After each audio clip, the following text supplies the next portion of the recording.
She heard the laughter before she even finished reading the notice. Clara Bennett stood at the county board, her finger still pressed against the paper, and behind her 3 women were already whispering loud enough to make sure she heard every word. The giant's looking for a wife. Poor desperate fool. Clara did not turn around. She read the notice one more time. Then she folded it carefully, tucked it inside her coat, and walked out of that building with her chin level and her hands completely steady. Nobody in Coldwater Bluff, Wyoming, had ever accused Clara Bennett of being bold. They were about to.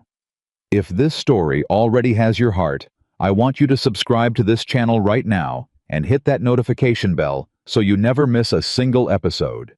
And drop a comment telling me what city you're watching from. I want to see exactly how far this story has traveled. Now let's begin. The notice had been pinned to the Coldwater Bluff County Board on a Tuesday morning, and by Tuesday afternoon, the entire town had an opinion about it. Most of those opinions were delivered at a volume designed to carry. Gideon Hayes needs a wife, they said. And isn't that the saddest thing you ever heard? 6 feet and 10 inches of Wyoming cowboy shoulders wide enough to block a doorframe. Hands that could bend iron, and not a single woman in 3 counties willing to sit across a supper table from him long enough to find out what he ate for breakfast. They said he was too large. They said he was too quiet. They said there was something wrong with a man that big who didn't feel the need to prove it every 5 minutes, because what kind of man just stood there, calm and still, and watching, without saying a word to put you at ease? The kind that frightened you, they decided. The kind you warned your daughters about. Reverend Aldous Hatch had delivered an entire Sunday sermon 3 months prior about the virtue of community and how a Christian man ought to introduce himself proper and make his neighbors comfortable, and everyone in the pew knew exactly who that sermon was aimed at. And Gideon Hayes had sat in the back row with his hat in his hands and his eyes on the floor, and had not said a single word about it afterward, which people agreed was exactly the kind of unsettling behavior they'd come to expect. He had built his ranch alone. That was the part that made people uneasy, though they couldn't have explained why if you'd pressed them. A man who needed help, who showed up at the feed store, looking worn down and sheepish and willing to owe favors, that man you understood. That man fit. But Gideon Hayes had arrived in Coldwater Bluff 8 years ago, with nothing but a mule, a bedroll, and some tools, and he had broken ground and raised walls and dug fence posts by himself, working from first light until it was too dark to see. And 3 years later, he had a functioning cattle operation that turned a profit, and people had to find something wrong with that, because it made them feel something uncomfortable they didn't have a name for. The name for it was shame, but they called it suspicion instead, because that was easier to live with. Clara Bennett had lived in Coldwater Bluff for 9 years, and she understood the town's particular talent for turning discomfort into judgment. She had been the subject of it herself often enough. The baker's daughter who lost both parents to fever before she turned 18, and then somehow kept the bakery running anyway, which should have earned her respect, and instead earned her the reputation of being either unnaturally hard or quietly strange, because a woman that young who didn't crumble was a woman who made other women nervous. She had kept the bakery. She had paid the debts her parents left. She had gotten up before sunrise every single morning for 9 years and made bread and pies and biscuits and sweet rolls. And she had smiled at every customer who came through that door, regardless of whether they'd said something cutting about her the day before. And she had put every spare coin aside until she had enough to feel like she wasn't standing on the edge of a cliff anymore. And she was still alone. Not because she hadn't been courted. She had. 3 times if you counted the banker's son who had come around twice and then announced he was marrying a girl from Cheyenne, whose father owned a hotel, which Clara had taken as a clear sign of where her social position actually stood. She'd been courted by a farmer who drank, by a widower with 4 children who needed a housekeeper more than a wife and hadn't been subtle about which was which, by a man who'd told her on their second meeting that she was pretty enough, but that she'd need to sell the bakery because he didn't believe in a wife working outside the home. And Clara had handed him his hat with such quiet finality that he'd been halfway down the street before he realized he'd been dismissed. She was not waiting for perfection. She had stopped believing in perfection before she was old enough to vote. But she was waiting for something real. Something that didn't ask her to disappear into it. Something that saw the actual woman standing in front of it instead of the useful version, the convenient version, the version that would agree to be smaller so that someone else could feel larger. So when she stood in front of that county board and read Gideon Hayes's notice for the first time, what she felt was not pity and it was not amusement. What she felt was recognition. Ranch owner seeks a wife. Must value honesty, kindness, and hard work. A life on the frontier will not be easy, but she will always have respect and a true partner. She read it twice. She read the word respect and felt something move in her chest that she did not immediately have language for. Behind her, Martha Greer and two of her particular friends were working themselves up to a full performance of disapproval, the way they always did when something gave them an opportunity, and Clara heard every word and let it wash past her like creek water, and folded the notice and put it in her pocket and walked home. She thought about it for 2 days. She was not an impulsive woman. She had learned early and thoroughly that impulse was a luxury that people with safety nets could afford, and she had never had a safety net. Every decision she'd made since she was 17 years old had been made carefully with full knowledge of what she was risking and what she stood to gain, and she had been wrong before, and she had survived being wrong, but she had never been reckless. What she did on Thursday morning was not reckless. It was, she decided, the most honest thing she'd done in years. She wrote a letter, not a long one. Clara had never been a woman who confused length with sincerity. She wrote that she had read his notice and that she respected the directness of it. She wrote that she was a baker, that she was 27, that she had managed her own business alone since she was 18, that she was not looking for wealth or social standing, that she was looking for exactly what he'd described, a true partner, and that she understood the frontier was not easy because she had never had anything that was easy, and she was still standing. She wrote that if he wished to meet, she was willing to make the drive out to his ranch at his convenience, because she understood that a working cattleman could not simply leave his operation on a moment's notice. She signed it Clara Bennett and walked it to the post herself, and she told no one. She told no one because she already knew what they would say, and she had decided that other people's opinions about her choices had cost her enough years already. His reply came in 4 days. It was a single page, written in a hand that was careful and deliberate.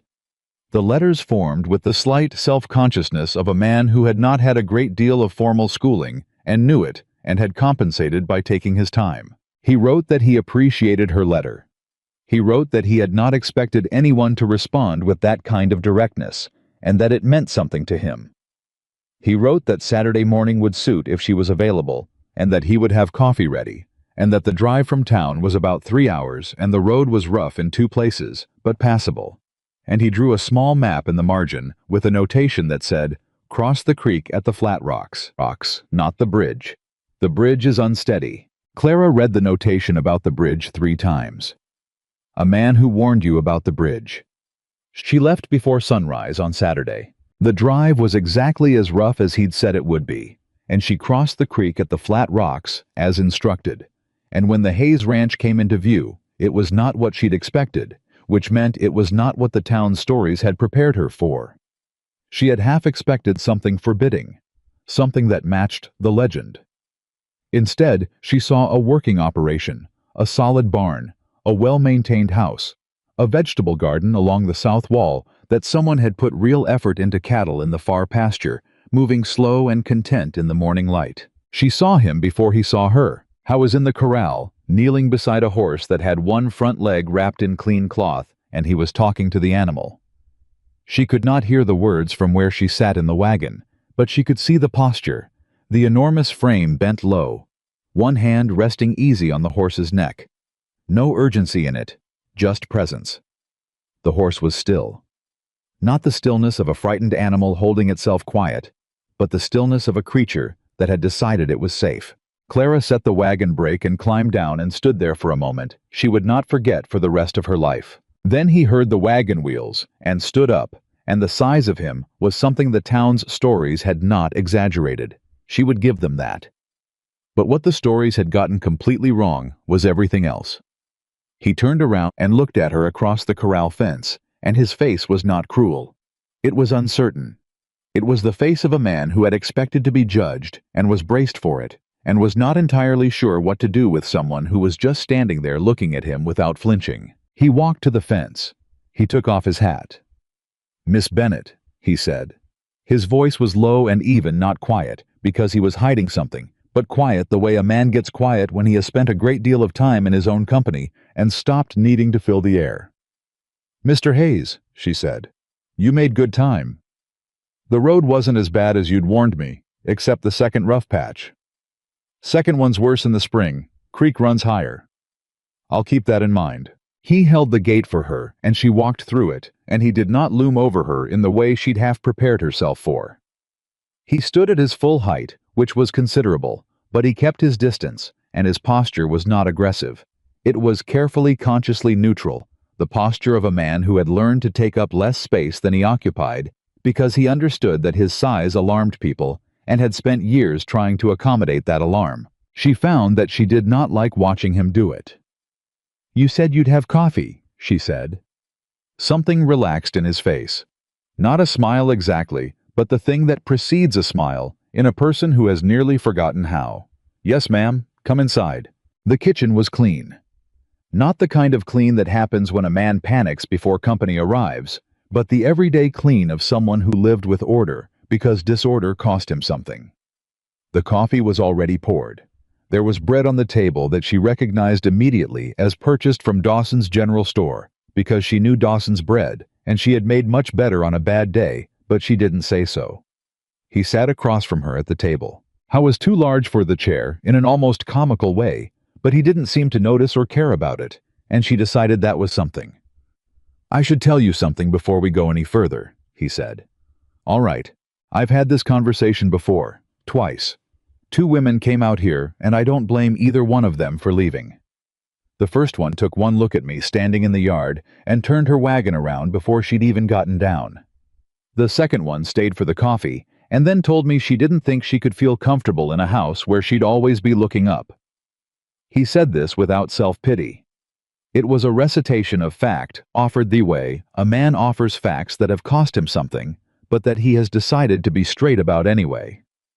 "I'm not telling you that to make you feel sorry for me. I'm telling you so you know I understand if that's where this is going, and I won't hold it against you, and I'll pay you for the trouble of the drive." Clara looked at him for a moment. "Mr. Hayes," she said, "I've been told I was too quiet to hold a man's attention, too plain to compete with the women who came from money, too stubborn to make a good wife because I wouldn't sell the bakery and reduce myself to someone's domestic convenience. I am not here because I have no other options." She set her cup down. "I'm here because I read your notice, and it was the first honest thing I'd seen tacked to that county board in 9 years. So I'd appreciate it if you didn't offer to pay me for my time as though I were a child who needed to be sent home with a coin for her trouble." Silence. Then, "Yes, ma'am." And this time, there was something in his voice she hadn't heard before, something that might have been relief, if relief could sound that careful. "Tell me about the ranch," she said. He told her. Howe was not a natural talker. She had understood that before she arrived. But he was a precise one, and once she'd made it clear she was actually listening, and not just waiting for him to finish, so she could form an opinion. He opened up in a way that was methodical and genuine, and revealed without him seeming to realize it was revealing anything exactly who he was. He told her about the cattle and the grazing rotation and the problem with the north fence that he hadn't solved yet. He told her about the horse in the corral, whose name was Temperance, and who had caught her leg in a bad patch of ground 2 weeks prior. He told her that he'd lost a calf in the spring that he was still more bothered about than was strictly practical, which he offered as a kind of confession, embarrassed by it. "That's not impractical," Clara said. "That's just caring about something." He looked at her. "People around here act like those are the same thing," he said. "Like caring too much about what you can't control is a weakness. People around here say a lot of things I've stopped listening to." He was quiet for a moment. "You really don't let them bother you." "I didn't say that. I said I stopped listening. Those aren't the same thing either." Something shifted in him. She could see it happen. Not a dramatic shift, not the kind that came with declarations or visible emotion, but the small, quiet kind that happens when a person who has been holding themselves braced for a long time realizes that the thing they were braced against hasn't arrived. He showed her the property after coffee. He walked her through the barn, introduced her to Temperance and 3 other horses, and a dog named Bishop, who was elderly and arthritic, and who Gideon helped down off the porch step with a kind of matter-of-fact gentleness that Clara suspected he hadn't meant for her to notice. He showed her the garden, which he admitted he'd started because he'd read that a varied diet kept a man healthier through a long winter, and which had become something he found he liked tending, even though he'd never expected to. "You read?" she asked. "Some. Whatever I can get. Aldous Hatch's wife has a lending arrangement with a place in Cheyenne." He paused. "She's one of the only people in town who's been straightforward with me. She doesn't think I'm dangerous. She just thinks I'm large and lonesome, which is closer to accurate. She's not wrong." He looked at her sidelong. "No, ma'am, she is not." They were standing at the south pasture fence. The afternoon had gotten warm, and the cattle were moving in the easy, unhurried way that indicated a well-managed herd, and Clara was doing the calculations she did whenever she assessed a situation, not out of cynicism, but out of the habit of a woman who had never been able to afford to be wrong. The ranch was real. The work was real. The man beside her was real in a way that the town's gossip had made into a myth, which was something she'd suspected but was now certain of. What she had not expected was that she might actually like him. Not as a strategy, not as a practical resolution to the problem of her own loneliness. Actually like him the way you like someone when they're honest and careful and more complicated than they appear and don't ask you to pretend they're not. "Mr. Hayes," she said. "Gideon," he said. "If we're discussing the rest of our lives, I think first names are permissible." "Gideon," she faced him. "I want you to understand something. I'm not going to make you any promises today. I'm going to go home and think about this the way I think about everything, which is carefully and without letting other people's voices drown out my own. And then I'll write to you. It'll take me a few days." "That's fair. But I want you to understand one other thing before I go." She looked at him directly the way she had looked at him when she first walked through that corral gate without bracing and without apology. "The town thinks this is desperate. They think you're desperate for putting that notice up, and they'll think I'm worse for responding to it. I don't care about that. But I need to know that you don't care about it either, because if this goes where I think it might go, they are going to have opinions, and those opinions are going to be loud. And I need to know you can stand beside me and let them be loud without it costing you more than you can give." Howe was quiet for long enough that she thought he was formulating an answer carefully. Then he said, "Miss Bennett, I built this entire ranch with people telling me I didn't belong here. I've sat through sermons aimed at me by name. I've had men cross to the other side of the street rather than walk past me. I've had women snatch their children back from the boardwalk when I came into town like I was something they needed to protect their kids from." He said all of this without bitterness. It was just the accounting of it the way you tell someone the weather. This is what has been, and it has not broken me. I don't need the town to like me. I stopped needing that a long time ago. What I need is one person who doesn't walk away. Clara held his gaze. "All right," she said. She drove home as the sun dropped behind the hills, and she thought about everything. The whole 3 hours, and when she arrived in Coldwater Bluff, she made her bread for Sunday morning, and she sat at her kitchen table with a cup of tea, and she thought about what she wanted, actually wanted, not what was safe or sensible, or what would cause the least amount of comment at church. She thought about a man who helped an old dog off a porch step and whispered to a frightened horse and grew a garden because he'd read it was healthy and had kept growing it because he found he liked it. She thought about the way he'd said one person who doesn't walk away without asking for anything more than that. She wrote to him the next morning. The letter was shorter than the first one. "I've thought about it. The answer is yes. Tell me when you'd like me to come back, and we'll discuss the particulars. Clara." His reply arrived in 3 days. It was shorter than his first letter, too. "Saturday. I'll fix the bridge before you arrive." Gideon Clara read that and laughed alone in her kitchen, the first real laugh she'd had in longer than she could remember. The town noticed, of course, the way the town always noticed. Word traveled from the county office to Dawson's General Store, to the Aldrich Hotel, to the church social, in approximately 4 days, which was about as fast as scandal moved in Coldwater Bluff, and by the end of the week, Clara couldn't walk to the well without someone finding a reason to position themselves nearby. Martha Greer made her approach on Wednesday with the particular gentleness of a woman who was about to say something unkind and had dressed it up as concern. "Clara, honey," she said, taking her by the arm just firmly enough to make stopping feel like the path of least resistance. "I only want what's best for you, you know that." "I know you believe that," Clara said, which was different. "People are worried. You're a sensible woman. You have a business. You have a reputation in this town, and I think you need to consider what it means to associate yourself with someone like what Martha?" Martha's mouth did a thing it did when she was recalibrating. "Someone with his history. The rumors." "What history? What rumors? Name one." A pause. "People say he's violent." "Has he ever been charged with violence? Has there been a complaint against him to the sheriff? Has anyone witnessed him?" "It's the way he looks, Clara. A man that size." "A man that size," Clara said. "Rebuilt a bridge before I arrived, so I wouldn't have to risk a bad crossing. A man that size grows a vegetable garden in the winter because he read that it was good for him. A man that size talks to his horses and helps his dog down the porch steps, and has never once in 8 years given the sheriff a single reason to come to his property." She took her arm back from Martha's grip politely but completely. "I appreciate your concern. I'm going to marry him. If you'd like to attend the wedding, I'd be glad to have you there. If you'd prefer to have opinions about it from a safe distance, I understand that too." She walked away. She could feel Martha's stare between her shoulder blades for the length of the street, and she did not look back.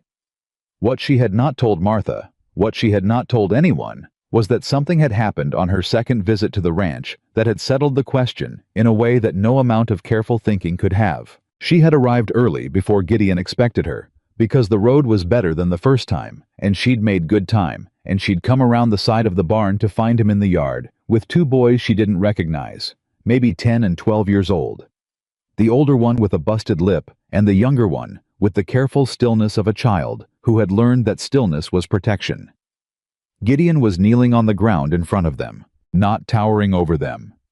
Kneeling so his face was at their level, so they didn't have to look up at the full weight of him. He was saying quietly, "I don't need to know what happened. You don't have to tell me. But you're not going home until you've eaten something, and that's not a question." The older boy said with the defensive aggression of a child who'd been told too many times that needing things was a weakness. "We don't need your charity." "I know you don't," Gideon said. "I'm not offering charity. I'm offering biscuits. There's a difference. Charity is when someone gives you something because they feel sorry for you. Biscuits are just biscuits." He paused. "They're not very good ones. I'm not a baker. But they'll do." The younger boy looked up at him. Then he took the biscuit. Clara stood at the corner of the barn and did not move for a long time. She did not make her presence known until Gideon had seen the boys fed and pointed them toward home with a quiet word about the best way back that avoided the road, where Clara understood without being told whatever they were avoiding would be. When he turned around and found her standing there, she didn't say anything about what she'd seen. Neither did he. But something had passed between them. In that silence, an acknowledgement that she had seen something true, and that he knew it, and that neither of them needed to perform any kind of reaction to it. "You're early," he said. "The road was better. I told you it would be in dry weather. You were right." They walked into the house and he poured coffee, and they talked about the north fence problem, and Clara had already made her decision before she'd finished the first cup. The wedding was quiet. Clara had not expected it to be large. She had no family left, and Gideon's family was somewhere in Ohio and not close. But she had expected that some of the town's women, the ones she had served bread and pie and sweet rolls to for 9 years, would come. A few of them did. Edith Hatch, the Reverend's wife, who had always been straightforward. Old Tom Dawson from the general store, who had known her parents, and who shook Gideon's hand and didn't flinch at the size of it. A handful of ranch hands from neighboring properties who respected Gideon's work, even if they didn't always know what to do with the rest of him. The Reverend himself performed the ceremony with the particular professional neutrality of a man delivering a service he had not personally endorsed. Gideon stood at the front of the small church in a suit that had clearly been purchased specifically for this occasion, and that fit him approximately, as well as any suit was going to fit a man of his dimensions, which was imperfectly, but with effort, and Clara appreciated the effort. She wore her mother's dress, which she had let out in the shoulders and taken in at the waist, and she had done her hair herself, and she did not have flowers because she had not thought to arrange them in advance, which was such a Clara thing that she laughed about it quietly to herself while she was waiting to go in. When Gideon saw her walk through the door, his face did not do anything dramatic. He did not look overcome. He just looked at her the way he had looked at her since the first time she'd walked through his corral gate, with the careful, steady attention of a man who has learned not to trust easily and has decided after considerable thought to trust this. She walked to the front of the church. She stood beside him. I was so much larger than her that the Reverend had to look up to address him, and the contrast of it was something Clara heard two women in the back pew whisper about, which she ignored. They said their vows. His voice when he said "I will" was low and even and entirely certain, the voice of a man making a promise he had thought all the way to the bottom of before he made it. Her voice when she said "I will" was the same. After standing outside the church in the afternoon light, a man Clara didn't know well, one of the ranches from the property to the east, a man named Corlett, came up and shook Gideon's hand and said, "Good for you, Hayes. Good for you both." Both with the slightly awkward sincerity of someone delivering a compliment that cost him nothing, but that he'd actually meant. Gideon said, "Thank you, Corlett," and looked like a man who didn't entirely know what to do with kindness delivered directly, which Clara filed away to think about later. Marcus Whitmore was there. She had not expected that. Marcus Whitmore owned the largest cattle operation in the county, which he had inherited from his father, and had expanded through a combination of genuine business sense and methods that people talked about in lowered voices without ever quite being specific, the way they talked about things they were afraid to examine too closely. He was 50-something, well-dressed in the way that said he'd always had money and had never lost the habit of it, and he had the particular social confidence of a man who had never been in a room where he wasn't considered significant. He stood at the edge of the churchyard with two of his men and watched the proceedings with an expression that Clara could not immediately read. When Gideon noticed him, something shifted in Gideon's posture. Not fear, nothing like fear, but the particular alertness of a man who recognizes a threat and is deciding how to hold it. Clara watched this happen and filed it away. She said nothing yet. They were at their own wedding, and she was not going to let Marcus Whitmore make this day into something other than what it was. But she noted it the way she noted everything, precisely, completely, without letting the notation show on her face. She took Gideon's arm. He looked down at her. She smiled at him, small and private, meant for no one else. He straightened. Whitmore left before they got to the wagon. Gideon handed her up without a word about it, and she settled her skirts, and he climbed up beside her, and they drove out of Coldwater Bluff toward the ranch in the long golden light of late afternoon, and neither of them spoke for the first 10 minutes. Not because there was nothing to say, but because neither of them needed to fill the silence. And Clara realized that was probably one of the most significant things about this man, that his quiet was not empty. "The second rough patch is worse than you warned me," she said after the creek crossing. "Worse in the spring," he said. "I'll grade it this fall. I'll hold you to that." "Yes, ma'am," he said, and there was something in his voice that was almost like happiness, careful and new. The way a thing is when you've waited long enough for it that you've started to believe it wasn't coming. Clara held the side of the wagon and looked at the road ahead, and let herself feel quietly and without performance that this was right. Not easy. She had never in her life confused right with easy, but right. The ranch came into view as the sun went down, and Bishop came down off the porch step on his own, slower than usual, with considerable dignity, and Gideon helped him the last step without breaking stride, and Clara climbed down from the wagon and stood in the yard of what was now her home, and she breathed in the smell of grass and cattle and coming night. Behind her she heard Gideon say, "Welcome home, Mrs. Hayes." She did not turn around right away. She stood there for a moment with the word home sitting in her chest, like something she'd carried a long way and finally been permitted to set down. Then she turned around. "Thank you," she said. "Gideon." He held the door for her, and she walked in.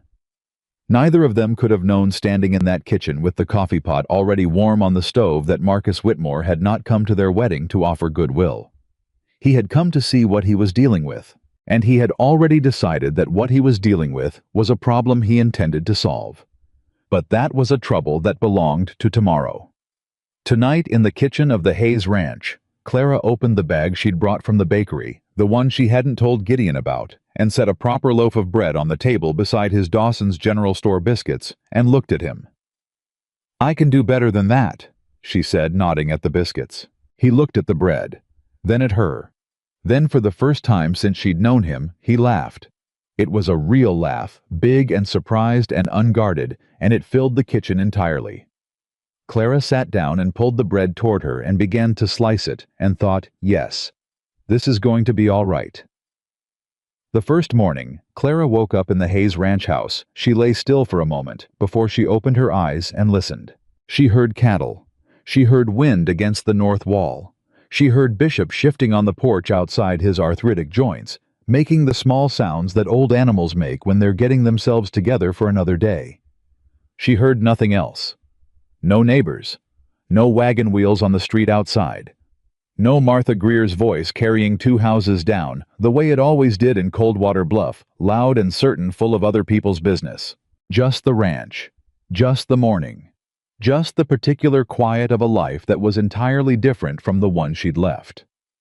Clara opened her eyes and got up. Gideon was already gone from the kitchen when she came down. She could see his boot prints in the dust near the door, headed toward the barn. The stride long and unhurried. The same stride she'd watched crossing the corral on her first visit. The coffee pot was warm.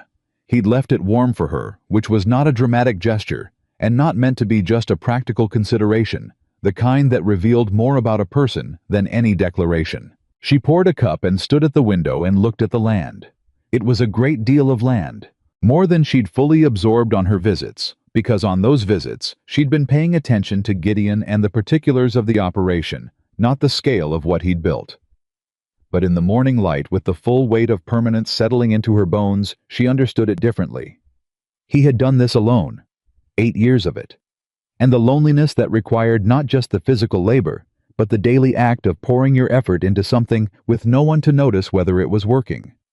That loneliness she understood from the inside, from the years of pre-dawn bakery mornings, when the only sound was dough against a board and her own breathing. She understood it, and she felt the weight of what he'd carried with it, and she finished her coffee and went to find him. He was in the barn.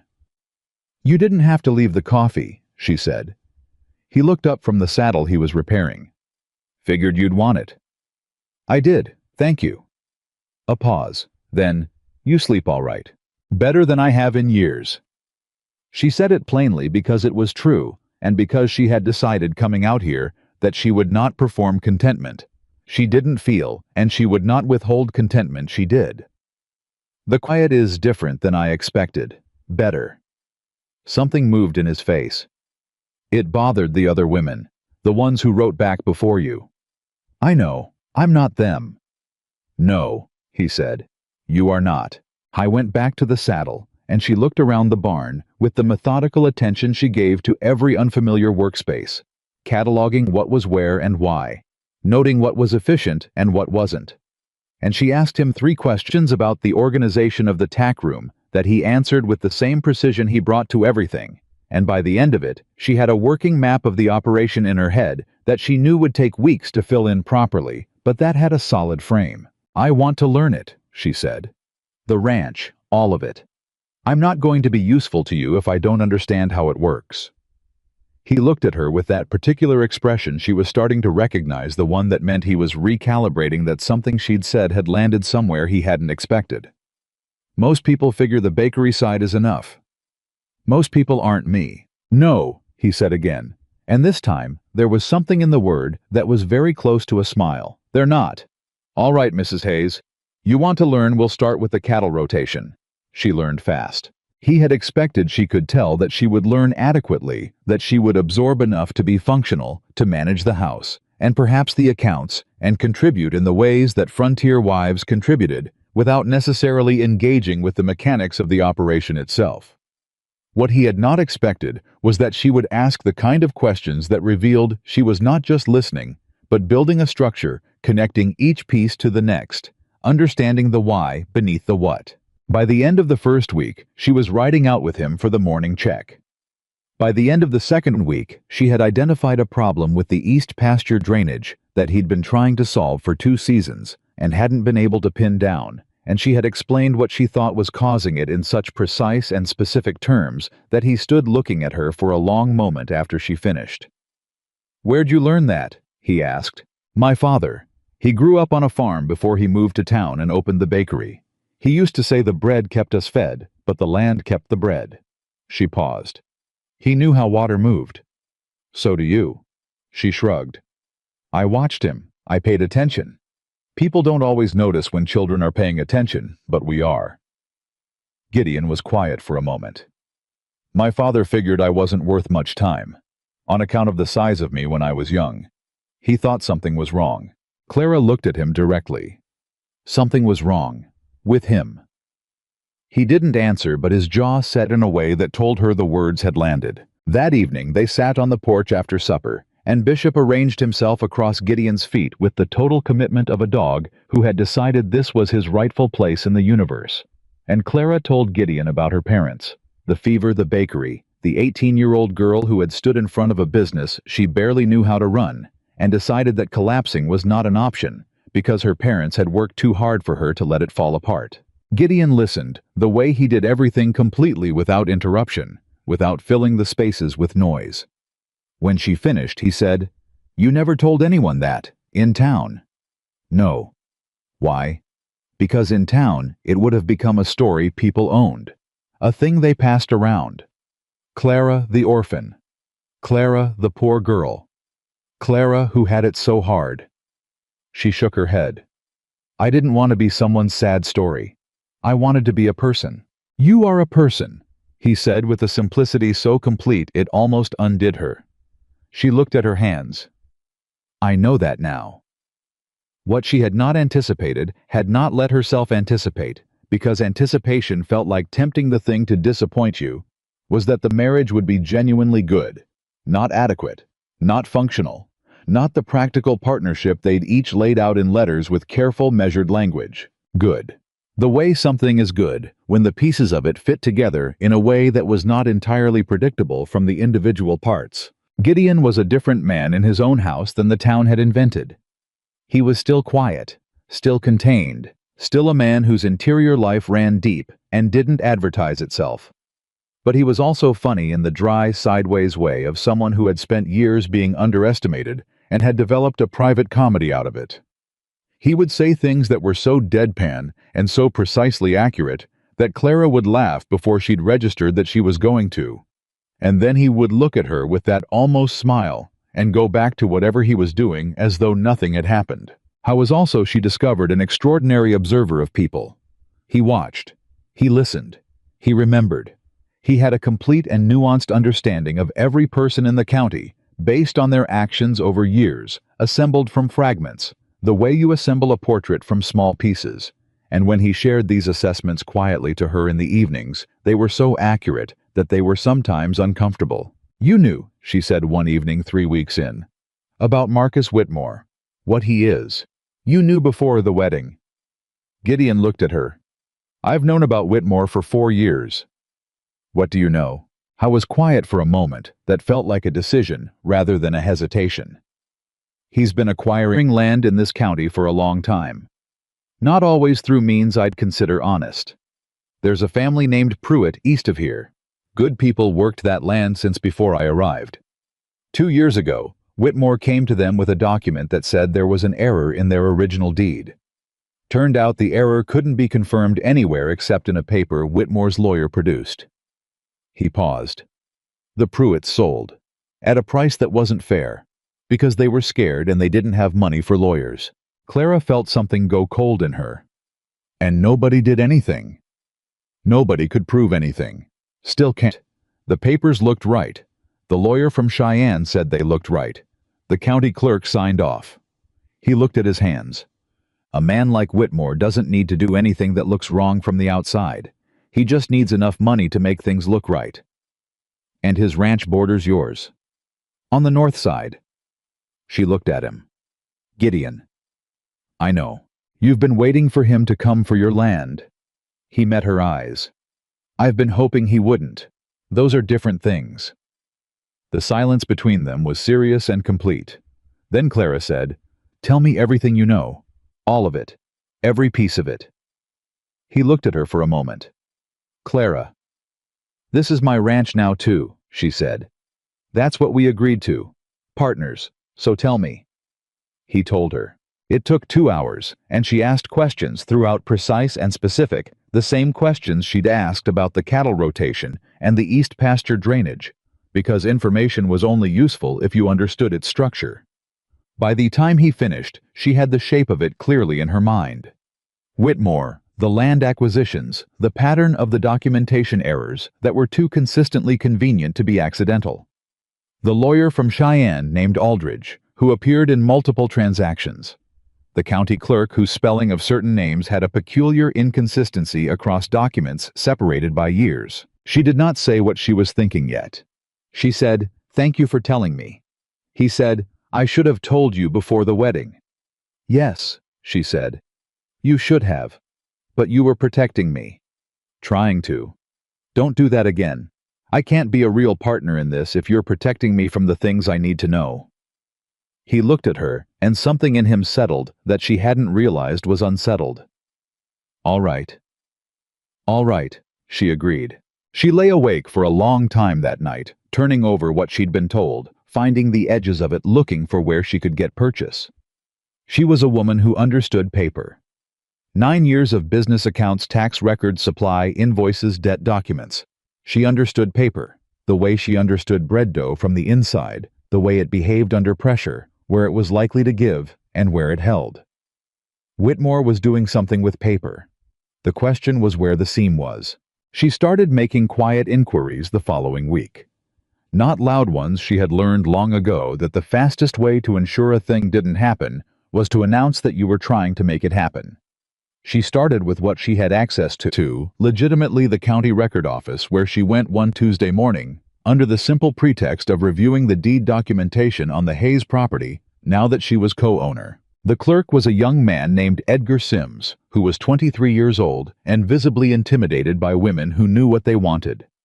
Clara was polite and specific and completely clear about what she needed to see, and Edgar Sims found her everything she asked for, with the desperate efficiency of someone hoping that complete compliance would end the interaction quickly.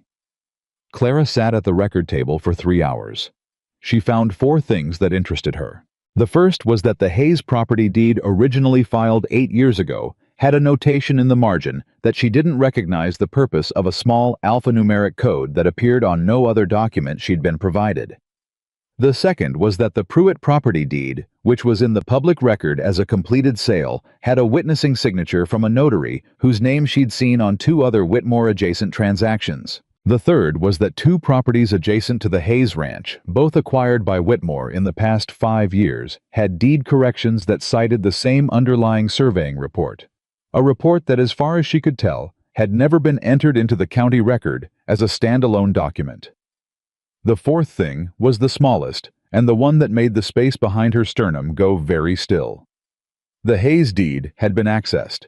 The record of access was a small notation in pencil at the bottom of the file page, the kind of notation that was meant to be administrative rather than informative. It logged the date and the purpose of any official review. There were 2 entries she'd expect: Gideon's original filing and a routine county audit from 3 years ago. There was a third entry, 11 months ago. The notation of purpose was listed as surveying reference, which was a legitimate category. The name in the entry was Aldridge, the same Cheyenne lawyer who appeared in every Whitmore transaction. Clara sat very still at that record table for approximately 60 seconds, doing nothing except absorbing what she was looking at. Then she closed the file, thanked Edgar Sims for his help, and walked out of the county record office into the bright Wyoming afternoon, and drove home at a pace that was somewhat faster than strictly safe on the second rough patch. Gideon was at the north fence when she arrived, the problem she'd flagged on her second visit finally being addressed, and she did not call out to him from the yard because whatever she had to say needed to be said inside, not shouted across an open field. She waited. She made supper. She set it on the table. When Gideon came in and washed up and sat down, she watched him take 2 bites of the stew she'd made, and then said calmly, "Aldridge reviewed our deed 11 months ago." Gideon's fork stopped. He set it down. He looked at her across the table, and the stillness in him was not the absence of feeling, but the very opposite. The total containment of it, like water behind a dam. "Tell me what you found," he said. She told him. All 4 things in order precisely. When she finished, he was quiet for a long time. "He's already started," Gideon said. "He's been planning it for at least 11 months, yes." "What do you want to do?" She looked at him across the table. "I want to build a better record than his. Whatever he's constructed, he constructed from existing documents. That means the flaws are in the existing documents, and the flaws can be found. That takes time. Yes. It takes money, lawyers. I have the bakery accounts. The money is there. Clara, that's your—" "It's ours," she said the same way she'd said this is my ranch now too. Not loudly, not combatively, just completely. "We agreed, partners, so it's ours. And I'm not going to sit here and watch a man with a Cheyenne lawyer dismantle what you've spent 8 years building because we were too cautious to fight back properly." He looked at her for a long moment. "You're not afraid of him," he said, and it was not quite a question. "I'm afraid of what happens if we do nothing," she said. "That's a different thing." Something shifted in the room in the particular way rooms shift when the balance of a thing tips and settles into a new configuration. Then Gideon said, "All right, tell me what you need." She needed time in this county records. She needed to correspond with a lawyer she'd heard of in Laramie, a man named Thatcher, who had a reputation for taking cases where the paperwork didn't smell right, which was the description Edith Hatch had used when Clara had found a reason to ask her about land disputes over a cup of tea at the church social. She needed to talk to the Pruitts, not about Whitmore directly, but about what their original deed had said, because she had a specific question about a notation that she suspected they could answer if they still had the copies their own lawyer had kept. She needed most of all for Gideon to trust her enough to let her do this her way. He did. That trust extended completely and without condition was something she had not known she needed until she had it. The Pruitt visit was arranged with the careful indirection of a woman who understood that people talked and that Whitmore's reach in this county likely included sources of information she hadn't yet identified. She went on a Saturday under the plain pretext of delivering bread. She had started a small arrangement with 2 neighboring ranches, trading baked goods for various supplies, which Gideon had described as unnecessary, and which she had described as good neighboring, and which had already yielded in 3 weeks more information about the county than 8 years of Gideon's observation, because people told women things they didn't tell men, particularly women who brought bread. Nora Pruitt was 45, and had the careful eyes of a woman who had been burned, and knew it, and was not ready to be burned again. She took the bread with genuine thanks, and offered coffee, and was polite and cautious, until Clara, seated at her kitchen table, said quietly, "I'm not here about the land. I'm here because I've been looking at county records, and I found something in your old deed file that doesn't match the surveying report Whitmore's lawyer cited, and I need to know if your own copies show the same thing." Nora Pruitt set her coffee cup down very carefully. She looked at Clara for a long moment. Then she said, "Gerald, come in here." Gerald Pruitt was 60 and walked with the slight lean of a man whose left hip had been damaged and had healed imperfectly, and he came into the kitchen and looked at Clara with the same cautious assessment his wife had used. "Who are you?" he said. "Clara Hayes. I'm married to Gideon Hayes. I think Whitmore is planning to do to our land what he did to yours. And I think if we can find what I'm looking for, there might be a way to stop it." The silence in that kitchen was long and layered. Gerald Pruitt looked at his wife. His wife looked back at him with something that Clara recognized as a conversation conducted entirely without words, the specific fluency of 2 people who have been talking to each other for decades. Then Gerald went to the back room and came out with a tin box. Inside the tin box were the copies of the original deed documents their lawyer had retained. The notation Clara was looking for was there clear and unambiguous in the original. It was not in the version Whitmore's lawyer had presented to the county. Someone had removed it. Clara felt the thing in her chest that she felt when a piece of the accounting finally resolved, not excitement exactly, but the hard, clear satisfaction of a thing made legible. "I need to write down exactly what this says," she told the Pruitts. "Take it," Gerald said. "Take the whole file. We've got nothing left to lose, and if you can prove what we know that man did to us." He stopped. His voice had roughened in a way that had nothing to do with his age. "We worked that land for 20 years. My father worked it before that. He told us it was gone, and we had to take what he was offering, and if we made trouble, his lawyer would find more problems with the deed, and we'd end up with nothing instead of something, and we—" He stopped again. Nora Pruitt put her hand over her husband's on the table. Clara looked at them both. "I'm going to find the seam in what he built," she said. "That's a promise." She drove home with the Pruitts' tin box in the back of the wagon, and that promise sitting in her chest like something alive. The trouble arrived before she was ready for it. It was a Thursday, exactly 6 weeks after the wedding, and Gideon had gone to town for feed supplies, and Clara was in the house going over the Pruitt documents alongside her notes from the county records when she heard a horse in the yard. Not one horse. 3. She went to the window. Marcus Whitmore, dismounted in her yard, with 2 men she recognized as his ranch hands. Large, deliberate men, the kind that wealthy ranchers kept on payroll for purposes that extended beyond cattle management. She did not go to the door immediately. She stood at the window and looked at him for exactly 3 seconds, doing the calculation. Gideon was in town. He would not be back for 2 hours at least. She was alone on the ranch. Whitmore knew Gideon's schedule. Of course he did. This was not an accident. Clara set down her pen. She smoothed her skirt. She opened the door. "Mr. Whitmore," she said from the porch, not coming down to the yard. The elevation was small, but it was something. He took off his hat with the practiced courtesy of a man who used manners as instruments. "Mrs. Hayes, forgive the intrusion. I was hoping to have a word with your husband." "He's in town." "Ah." A pause constructed to seem like disappointment. "Well, perhaps I might leave a message." "You're welcome to," she said. "Though I'll tell you now that anything you'd say to my husband, you can say to me. We don't keep separate business." Something moved in Whitmore's eyes. Not surprise, she suspected very little, genuinely surprised him, but a recalibration fast and invisible to anyone not watching for it. "Of course," he said. "It's actually quite simple.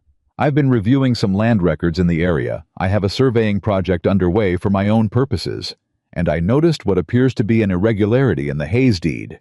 Nothing serious, I'm sure, but the kind of thing that would be much better addressed proactively before it became a legal complication." He said this with complete seamless warmth, the warmth of a man delivering exactly what it was, a threat dressed as assistance. Clara looked at him. "That's very considerate of you," she said. "What kind of irregularity?" "The original survey boundaries appear to have an issue with the northwest notation. It's a small thing, but in my experience, these small things can create significant problems if the wrong person decides to raise them at the wrong time." "And what would you recommend?" "Well," he said, and now the warmth was doing something slightly different, something that had a direction to it. "There are a few ways to resolve a situation like this. The simplest would be a voluntary deed correction, which I'd be glad to facilitate, given that my surveyor is already in the area." "A voluntary deed correction," Clara repeated, "facilitated by you." "As a neighbor," he said, in the spirit of good faith. She looked at him for a moment, that she allowed to go 1 beat longer than comfortable. "Mr. Whitmore," she said, "I've been through the Hayes deed 3 times. I've been through every surveying record in the county office. I've been in correspondence with a land lawyer in Laramie for 2 weeks. She watched his face. The warmth did not leave it, but something behind it shifted. "I haven't found any irregularities. I've found some very interesting things, but not any irregularities in this deed." She let another beat pass. "What I have found is that a surveying report your lawyer cited in 3 separate land transactions in this county over the past 4 years appears to reference measurements that don't correspond to any survey entered into the county record as a standalone document. Which is the kind of thing that becomes a very significant problem if the right person decides to raise it at the right time. The yard was completely quiet. One of the ranch hands shifted his weight.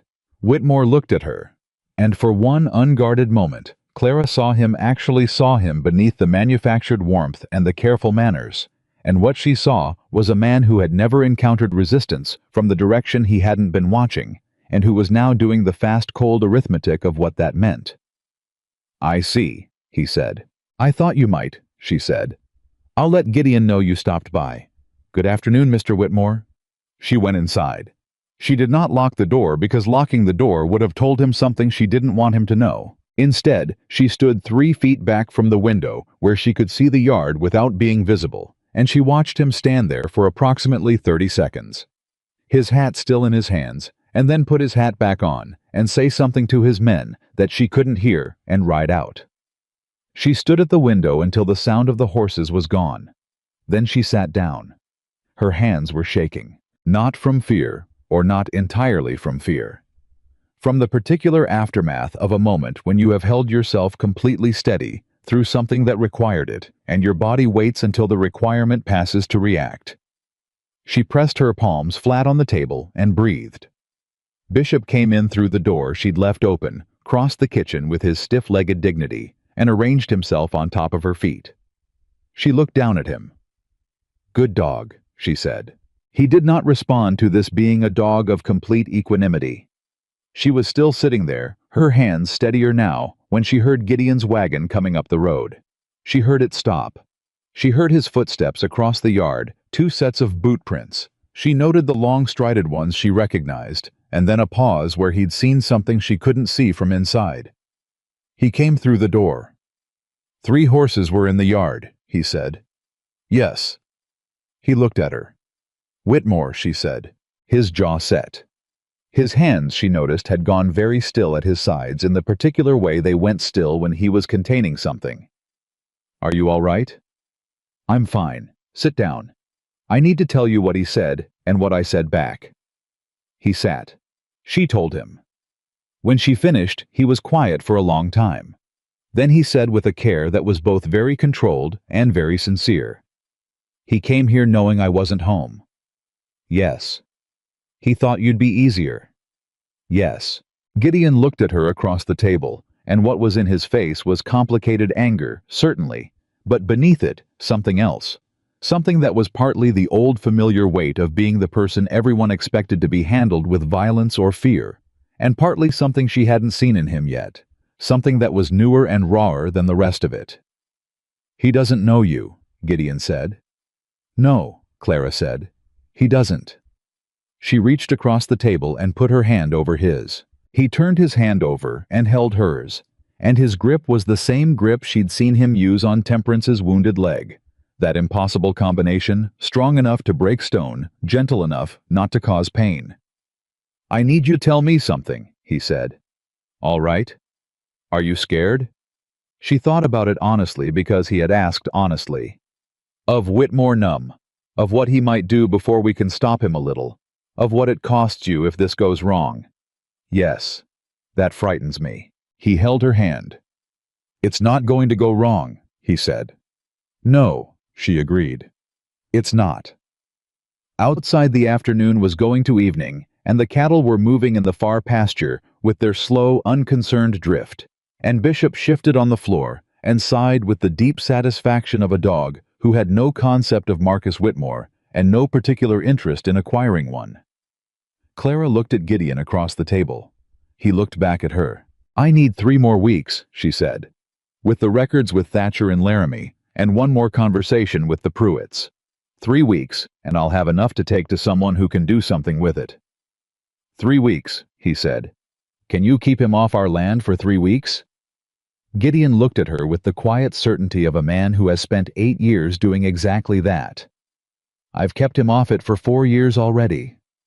"Then we keep going.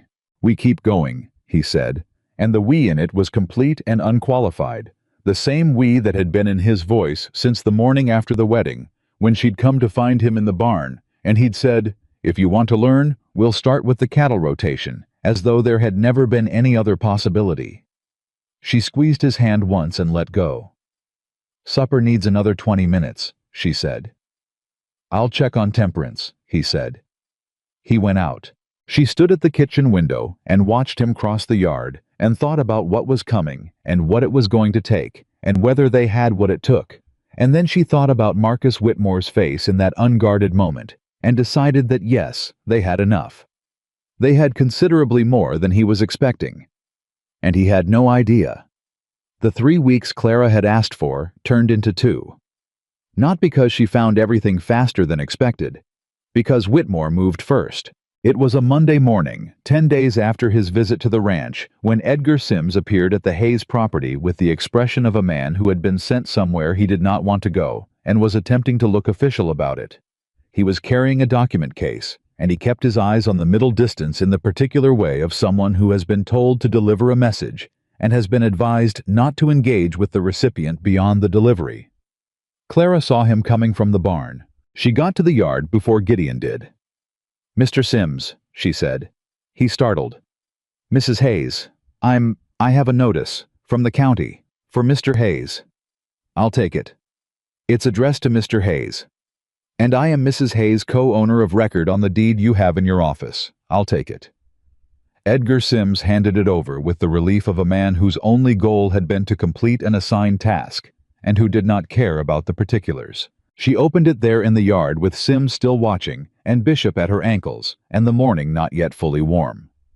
It was a formal notice of deed dispute. The language was legal and careful, and constructed by someone who knew exactly how to make something that was not legitimate look exactly like something that was.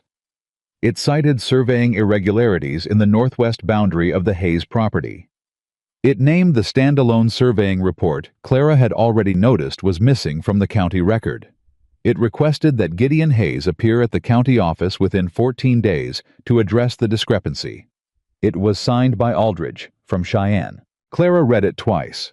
Then she folded it with the same careful precision she'd used on Gideon's original notice on the county board, the first thing she'd ever held of his. She looked at Edgar Sims. Thank you, Edgar, she said. You can tell whoever sent you that we received it. He left faster than he'd arrived. She was still standing in the yard when Gideon came out of the barn. He read the notice. He read it once, and his face did the thing she'd learned to watch for the complete stillness. The deep containment, the water behind the dam. Then he looked up at her. He's filing a claim, he said. He's beginning the process of filing a claim.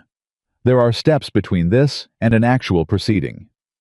She took the notice back from him. He moved faster than I expected, which means he knows we're looking. How would he know? She thought about it. Edgar Sims is 23 years old and nervous, and probably talks to someone who talks to someone. Or Whitmore has his own source in the county office. Or he saw your wagon outside the record building on one of my Tuesdays and drew the right conclusion. She paused. It doesn't matter how he knows. What matters is that we're now on his timeline instead of ours. Gideon looked at the notice in her hand. 14 days. 14 days. Can you do what you need to do in 14 days? She did not answer immediately because she was the kind of woman who did not answer questions until she was certain, and she was running the calculation in real time. What she had, what she still needed, what was accessible in 14 days, and what wasn't. I can do enough, she said finally. But I need to go to Laramie. He looked at her. I've been corresponding with Thatcher by letter, she said. That's not going to be sufficient anymore. I need to sit across from him with the Pruitt file and everything I've copied from the county records, and I need him to tell me face to face what we can actually use. Laramie is 2 days' ride. I know. The ranch. Corlett's boy is looking for work. You said so last week. Hire him for the week. Gideon was quiet for a moment. Not the hesitation of a man who disagreed, but the pause of a man who was absorbing a series of facts and arriving at the only logical conclusion they pointed to. I'll drive you, he said. You need to stay here. If you disappear to Laramie for a week right after receiving that notice, Whitmore will know we're running for a lawyer. If I go on my own, I'm a woman visiting a city which nobody will find remarkable. She met his eyes. "Let me do this part." He did not like it. She could see that completely clearly. But he nodded. "Take Bishop," he said. She looked at the elderly arthritic dog at her feet. "Gideon. He's better company than he looks." She left the next morning before sunrise with the tin box and her document folder, and Bishop on the seat beside her, and she did not look back at the ranch as she drove out because she had made her decision, and looking back was not useful. The road to Laramie was long, and she used every hour of it. By the time she walked into the office of James Thaw, she had everything she was bringing organized in the order she intended to present it, and she had already anticipated 6 questions he was likely to ask. He asked 4 of them. For the other 2, she had answers he hadn't anticipated. Thatcher was 50-something with a narrow face and a precisely trimmed beard, and the watchful eyes of a man who had spent his career reading documents. Other people had constructed to deceive, which had given him a profound and unsentimental appreciation for the ways deception was assembled. I went through everything she'd brought piece by piece, asking questions at intervals that she answered in the same methodical way. She answered all questions completely without embellishment, with every qualitative judgment she offered, labeled as a judgment rather than a fact. He took 45 minutes. Then he sat back and looked at her over the papers spread across his desk. "Mrs. Hayes," he said, "I want to ask you something before I give you my assessment." "All right. How did you know where to look?" "I understand how paper behaves," she said. "I've managed my own business accounts for 9 years. I knew what a falsified document looks like in the way you know what spoiled bread smells like. You don't always know immediately, but something tells you to look more closely." He regarded her for a moment. "You have a case," he said. "Not an easy one. Aldridge is good, and Whitmore has money, and in a territorial court, those 2 things count for a great deal. But the Pruitt document is significant. The missing survey is significant. The access record showing Aldridge reviewed the Hayes deed 11 months ago is extremely significant because it establishes a pattern and a timeline that predates the dispute Whitmore is now claiming arose naturally from a surveying review. Can you take it?" "I can take it. My retainer is not small." "I know what your retainer is. I wrote to ask before I came." She had the money in the bag she'd brought. She set it on the desk between them. He looked at it. "I'll need everything you've brought plus any additional records you can obtain from the county in the next 10 days, he said. "And I'll need a statement from the Pruitts." "I can get both. There's one more thing." He folded his hands on the desk with the deliberateness of a man about to say something he thinks will be unwelcome. "Whitmore is going to come at your husband's character. That's what he does when the paperwork starts to turn against him. He'll use the rumors, the size, the temper, the story the town tells. He'll try to make Gideon Hayes into the kind of man a jury wouldn't trust." Clara looked at him. "Then we'll need witnesses," she said. "People who know who Gideon actually is." "Do you have them?" She thought about Edith Hatch, Tom Dawson, Corlett, the Pruitts, the 2 boys she'd seen eating biscuits in the yard, and whatever family they came from, and whatever story was attached to that. "Yes," she said. "I have them." She drove back to the ranch in 3 days instead of 2 because she stopped at the Pruitts on the return trip and sat with Nora and Gerald for 2 hours and explained what Thatcher needed and watched Gerald Pruitt's face go through a series of things. Grief, anger, the specific exhaustion of a man who has already been beaten once and is being asked to stand up again and then settle into something that was older and harder and more determined than any of it. "We'll give the statement," Gerald said. "You understand it may come out publicly, in court." "Let it come out publicly," Nora said from beside him, with the absolute flatness of a woman who had arrived at the far end of being afraid. "Let every person in this county hear what he did." Clara drove home.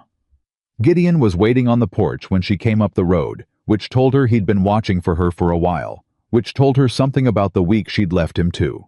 She pulled up the wagon, and he helped her down, and she told him everything standing in the yard in the late afternoon, not waiting to get inside, because he had been alone with this for 5 days, and he deserved to know immediately.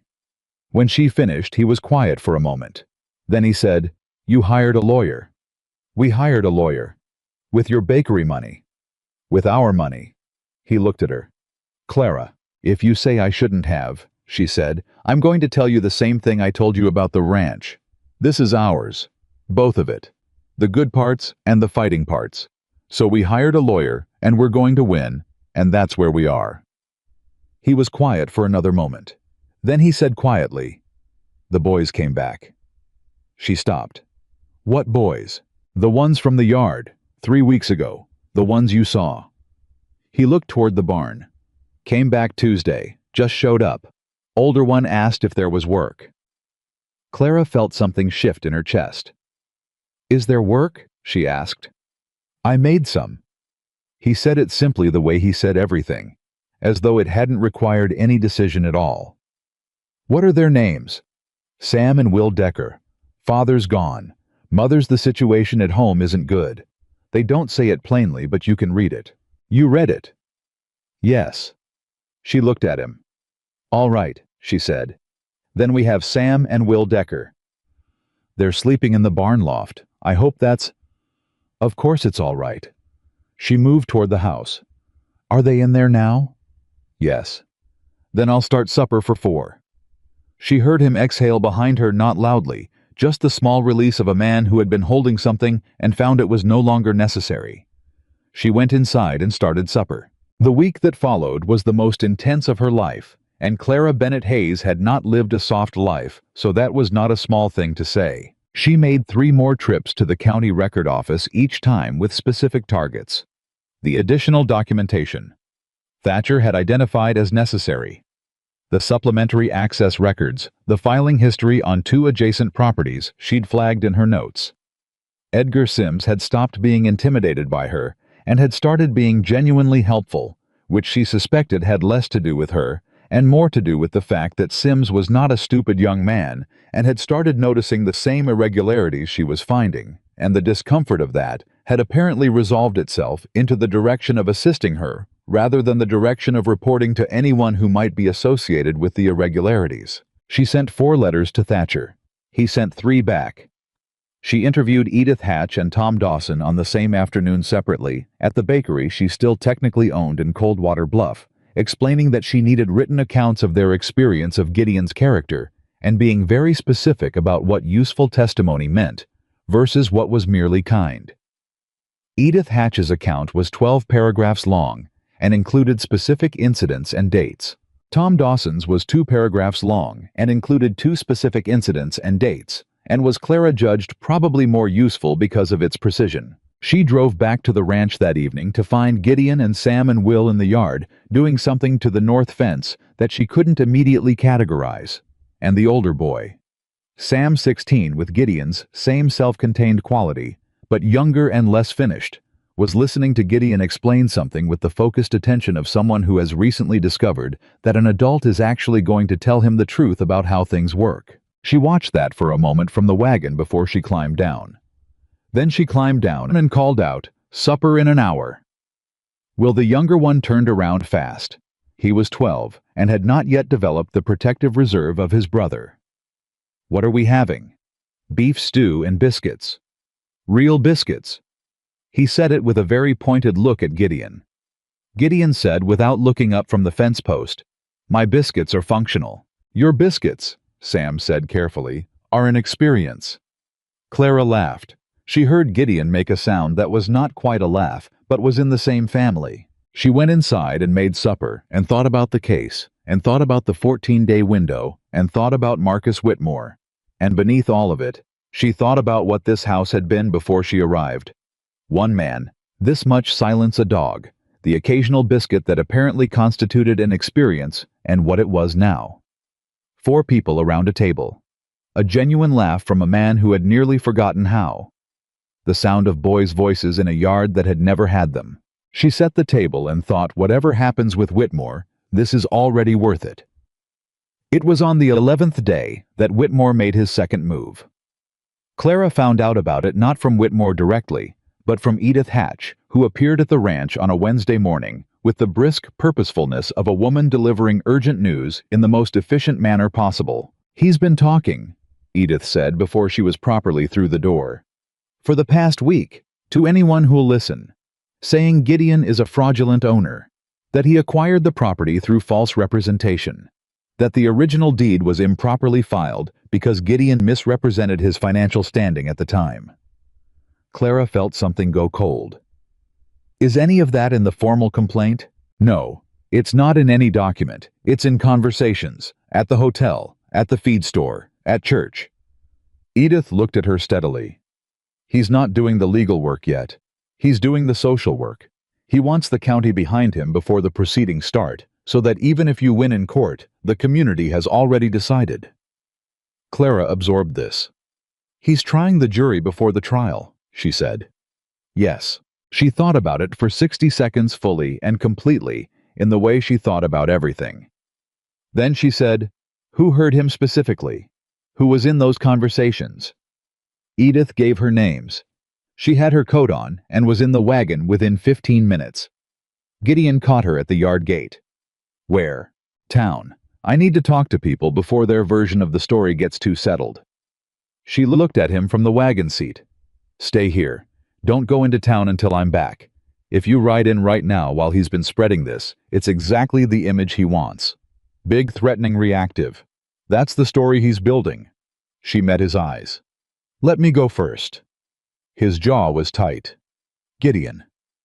I don't like you riding in there alone while he's... I'm not alone, she said. I have every piece of paper in this county that proves he's a liar, and I know how to use them. Trust me. A long moment. All right, he said. She drove to Coldwater Bluff with everything she had in the document folder beside her on the seat, and she was not afraid she was focused, and those are different things. Her first stop was Tom Dawson's general store. Dawson was behind this counter, and 3 other men were present ranchers she knew by sight and by name, men who were not aligned with Whitmore, but who were also not aligned with the Hayes Ranch, the large neutral middle of a community that takes its cues from whoever speaks loudest and most credibly. She did not make a speech. She set 3 documents on Dawson's counter. The original Hayes deed, the access record showing Aldridge's review, the copy of the Pruitt original deed with the notation that had been removed. She said, Tom, you've known me for 9 years, and you knew my parents before that. I need you and these men to look at something and tell me what you see. They looked, she explained. Methodically, without drama, the way she explained things when she was most serious, the surveying report that didn't exist, the pattern across multiple transactions, the lawyer who kept appearing the 11-month preparation. One of the ranchers, a man named Hoover, whose property was 2 miles east, said, Why are you telling us this here? Why not take it to the sheriff? I'm taking it to Thatcher in Laramie, who is taking it to the territorial court, she said. I'm telling you this here because Marcus Whitmore spent the last week telling people my husband is a fraud, and I thought you deserved to know what the paper actually says before you decided what to believe. Silence. Dawson said, Gideon Hayes has been trading at this store for 8 years and has never once given me a bad check or a short wait or a reason to doubt him. Hoover said slowly, My fence runs along the south boundary of the old Pruitt place. When the Pruitts sold, Whitmore's men told me the boundary had shifted in the survey. I signed an adjustment. He paused. I wasn't happy about it, but I signed it. Clara looked at him. Mr. Hoover, she said, do you still have your original deed? A pause. I believe I do, he said. I'd like to see it, if you're willing. He was willing. The boundary adjustment he'd signed was based on the same non-existent surveying report. The case had just acquired a 3rd property. She drove back to the ranch as the sun went down faster than was strictly safe on the rough patches, and she was still running calculations when she came through the door to find Gideon at the kitchen table with Sam and Will, doing something that appeared to be accounts the boy. Sam with a pencil and a piece of paper, and Gideon talking him through columns of numbers with the same precise patience he applied to fence posts and cattle rotation. She stopped in the doorway. Gideon looked up. She said, We have a 3rd property. He understood immediately. Who? Hoover, east boundary. Sam and Will exchanged a look that was entirely too perceptive for their ages. That's good, Gideon said. It's better than good. 3 properties means a pattern. A pattern in court means Whitmore can't claim any individual case was an isolated error. She sat down at the table. He's been building this for years. He thought he was being careful. He didn't account for someone going back through all of it systematically. He didn't account for you, Gideon said. She looked at him. He thought I was an obstacle, she said. Something between him and the simpler version of this situation where you were alone and didn't have the resources to fight properly. He was wrong. Very wrong, Sam said with considerable feeling. Good. Will, who had been quiet throughout this exchange, said, "Is he going to try to hurt you, Whitmore?" The table went quiet. Clara looked at Will Decker, 12 years old, with the watchful eyes of a child who understood that adults who wanted things were capable of doing things to get them. "He's going to try to take the ranch through legal means," she said. "And we're going to stop him through legal means. That's how this works." "What if he doesn't keep it to legal means?" Will said. Another quiet. Gideon said evenly, "Then he'll have a different problem." Will nodded. Something about that answer satisfied him in the specific way that direct, honest answers satisfy children who have been told too many comfortable things that weren't true. It was 2 days before the 14-day deadline when the twist came. The twist that Clara had not seen coming. Not because she hadn't been looking, she had been looking at everything, checking every angle, reading every document twice. But she had been looking at paper, she had not been looking at people. It was Edith Hatch again, 3 days after her first visit, and this time Edith sat down at Clara's kitchen table and folded her hands and said with the care of a woman who is about to say something serious, "There's something you need to know about the county clerk." The county clerk was not Edgar Sims. Edgar Sims was the assistant. The county clerk was a man named Dale Fowler, who had held the position for 11 years, who Clara had not spoken to directly on any of her visits, because Edgar Sims had handled everything, and who she had not particularly thought about. "What about him?" Clara said. Edith looked at her hands. "Dale Fowler's brother-in-law is Whitmore's ranch foreman," she said. "Has been for 7 years." The kitchen was very quiet. Clara felt the shape of it land. Not just that Whitmore had a source in the county office. That his source was the man with signing authority over every document in the county record. "The access notation," she said slowly. "The one in Edgar Sims's handwriting. The one that logged Aldridge's review of the Hayes deed." "Yes." "If Fowler knew that notation existed and wanted it removed." "It would already be gone," Edith said. "Unless Sims logged it before Fowler knew to look." Clara sat back. She thought about Edgar Sims. 23 years old, nervous, had become genuinely helpful, had given her everything she'd asked for, with increasing speed and decreasing anxiety once she'd established what she needed. She thought about the access notation. Penciled, small. In handwriting she'd identified as Sims's without ever having verified it against anything else. "I need to go back to the record office," she said. "Clara, today, right now." She was already standing. "If Fowler knows what Sims logged and decides to clean the file before the 14 days are up." She did not finish the sentence. She did not need to. She had the wagon out of the yard in under 5 minutes. Gideon called after her from the barn, and she called back, "Edith will tell you. Saddle up in case I need you." She drove to Coldwater Bluff at the fastest pace she had driven anything in her life and went straight to the county record office and through the door without stopping for pleasantries. Edgar Sims looked up. She thought he always looked nervous, young, dutiful. But today there was something else in it. Something that was either guilt or fear, or some combination of both, and she did not have time to establish which. "I need the Hayes file," she said. "Right now. Mrs. Hayes, I should let Mr. Fowler know." "I'm not asking for Mr. Fowler. I'm asking for the Hayes file, which is a public record, which I have the right to access as co-owner." She kept her voice even. "Edgar, is that file intact?" He looked at her, and she saw it. The thing she'd been afraid of. Not that the file had been tampered with. That Edgar Sims knew it was about to be. "He asked me to pull it this morning," Sims said, very quietly. "Fowler. He asked me to pull it, and he took it into his office, and he hasn't brought it back yet." Clara held completely still. "Is Fowler here now?" she said. "He stepped out, about 20 minutes ago." A pause. He left the file on his desk. Another pause. Clara looked at Edgar Sims, 23 years old, whose expression had moved past nervous into something she recognized as a young man who had already made a decision about which side of this he was going to stand on and was waiting to see if she understood that.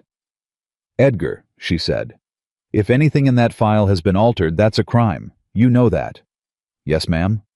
"If you know it's been altered and you say nothing, you're part of that crime." "Yes, ma'am. But if the file is currently sitting on Fowler's desk and the records are still intact, and I walk in there and look at them and copy what I need and walk out before he comes back?" "I'd have to log that access," Sims said. "Yes," she said. "You would, in your handwriting, in pencil, at the bottom of the page." A very long silence. "The office is unlocked," Edgar Sims said. He turned around and began doing something extremely focused with a document on the far side of the room. "Mr. Fowler didn't say anything about locking it." Clara walked into Dale Fowler's office.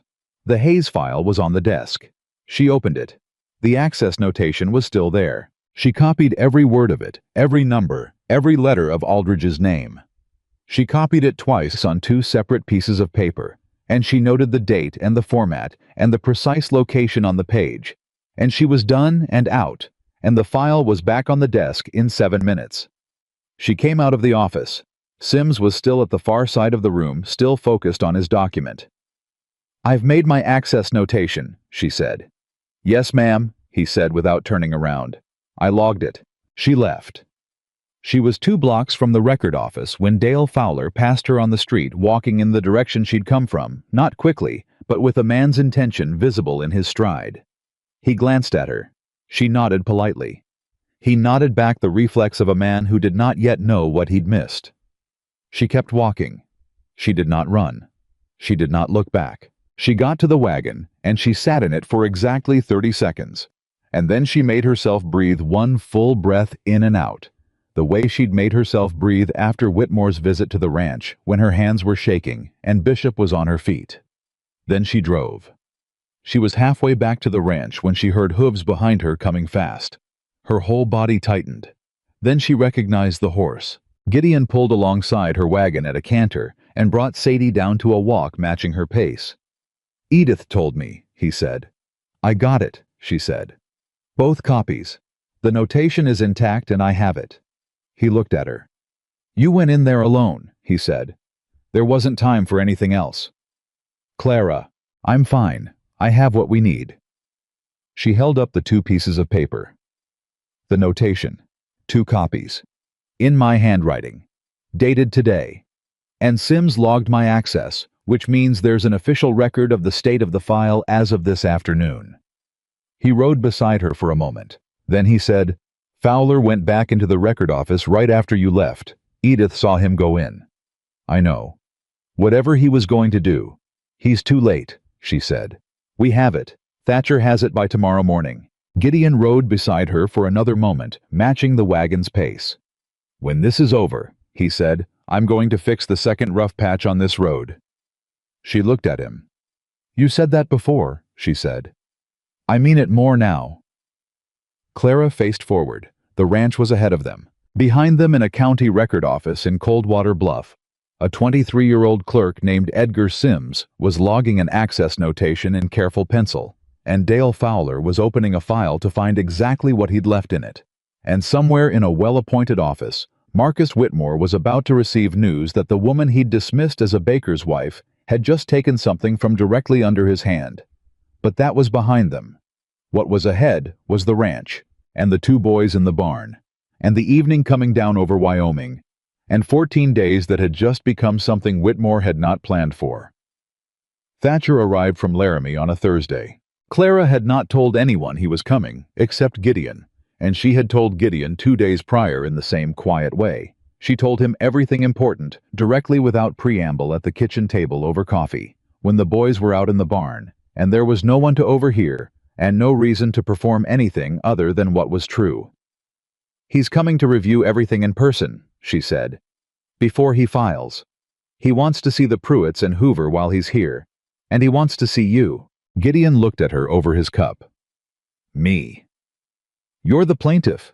He needs to know who he's representing. What does that mean practically? It means he's going to ask you questions, and he needs to believe the answers. She set her cup down. Not because the answers aren't true, they are, but because how a man delivers truth matters in a proceeding, and Thatcher needs to know you can hold steady under questioning. Gideon was quiet for a moment. You think I'll have trouble with that, he said. I think you've spent your whole life being told your presence is a problem, she said. And I think there's a version of you that walks into a room full of people staring at you and gets smaller to accommodate them. I've seen you do it. She held his eyes. Don't do it in that room. He did not answer immediately. Then, all right. Thatcher came in a hired buggy from the Coldwater Bluff livery and arrived at the ranch mid-morning looking like exactly what he was. A man who dealt in paper and precedent, and had the kind of steady composure that came from spending decades in rooms where the stakes were high and the atmosphere was designed to be unwelcoming. He shook Clara's hand first. Then he looked up considerably, up at Gideon, and he did not flinch, and he did not adjust, and he did not do the thing most men did when confronted with Gideon's full dimensions, which was to compensate by being either overly aggressive or overly deferential. He said, Mr. Hayes, I've read your wife's documentation. You have a strong case and a lawyer who's been building the other side of it for 4 years. Let's talk. Gideon shook his hand. Yes, sir, he said. Come inside. They sat at the kitchen table for 2 hours. Thatcher went through everything. The deed, the access notation, the Pruitt and Hoover documents, the pattern across the 3 properties, the missing survey, Aldridge's repeated appearances, Fowler's relationship to Whitmore's operation. He asked Gideon questions throughout.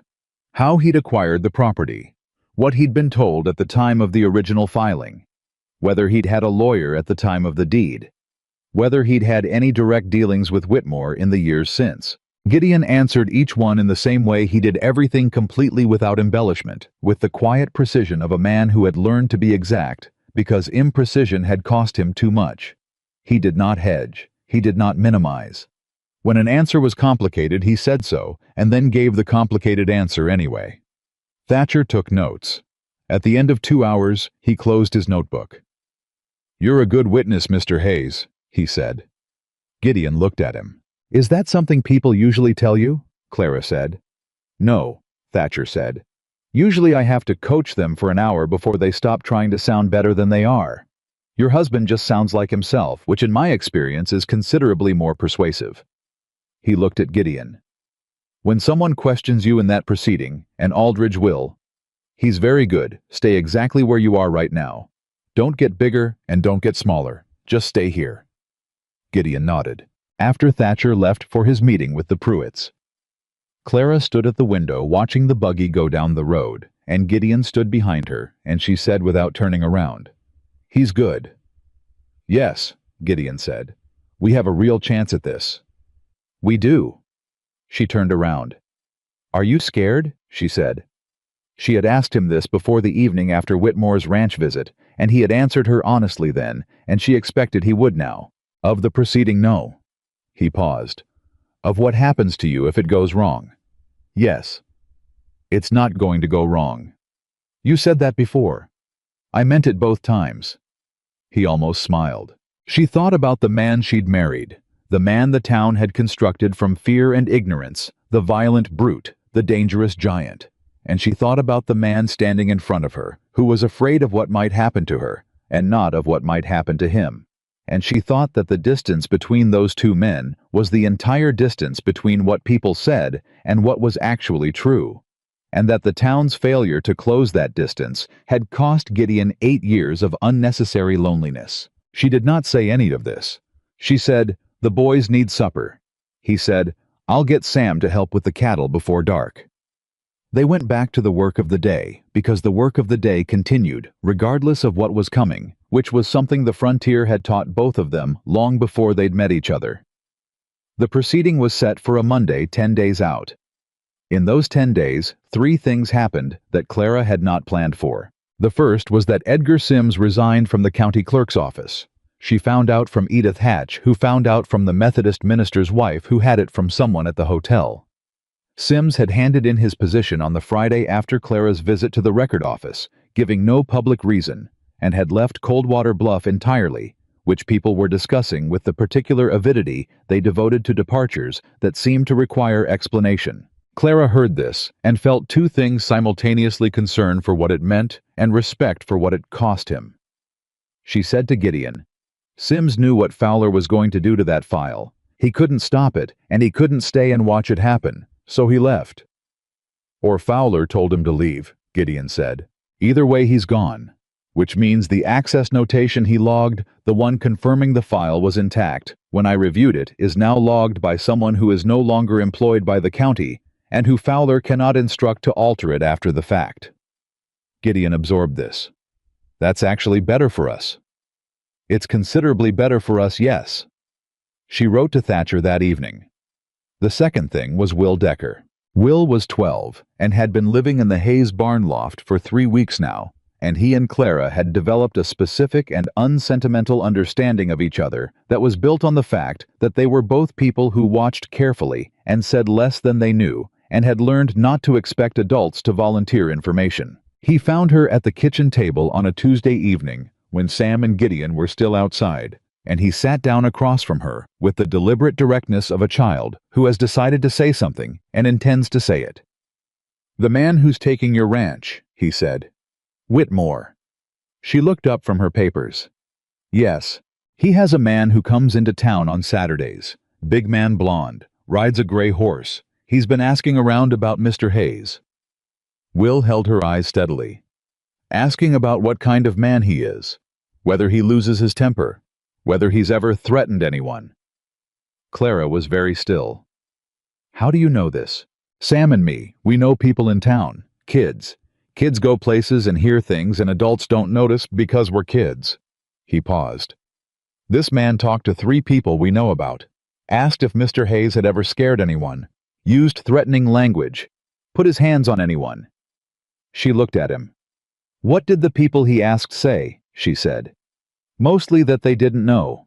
But one of them, Henry Marsh's boy, he said the man offered him $1 if he'd say yes." The kitchen was completely quiet. $1, Clara said. "Yes, ma'am." She held herself still the way she'd held herself still in Whitmore's face in the yard, and breathed through the cold and deliberate anger of it.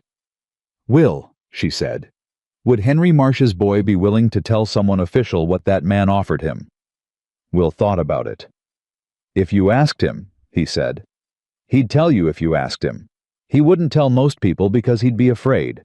But he'd tell you." "Why me?" Will looked at her with the directness that made him. She thought either going to be extraordinary or going to have a very difficult life, possibly both. "Because you don't treat people like they're small just because they're young," he said, "or poor, or whatever. You just ask them straight." She went to see Henry Marsh's boy on Wednesday morning. How was 14, and he was afraid, and she sat with him for 45 minutes at the back of his father's property, and she did not rush him, and she did not perform reassurance. She couldn't guarantee, because she had promised herself after the Pruitts that she would not make promises she couldn't keep. What she promised him was that his account would be given to a lawyer in Laramie, who would use it properly, and that his name would not be spoken in public without his knowledge. Hy gave her the account.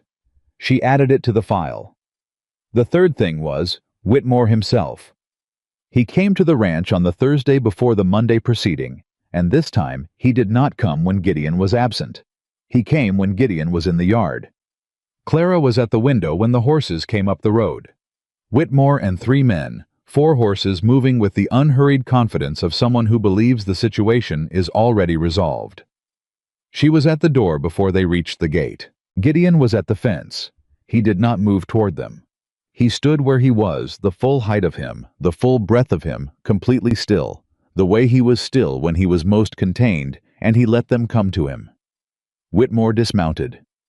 "Hayes," he said without the hat courtesy he'd offered Clara. "Whitmore," Gideon said, "I want to give you one last opportunity, before Monday. Sign the deed correction, accept a fair payment for the boundary adjustment, and we end this quietly. No proceeding, no public business, no lawyers." He said it with warmth he always deployed, but it was thinner now, the warmth of a man who is no longer bothering to fully maintain the performance. You have a wife now, a home. I'm offering you the chance to protect that. Clara came down from the porch. She did not hurry. She walked across the yard and stood beside Gideon, and the three of them. Whitmore and the two Hayes formed a triangle in the middle of the yard that told its own story about what had changed since Whitmore's first visit. "That's very generous," she said.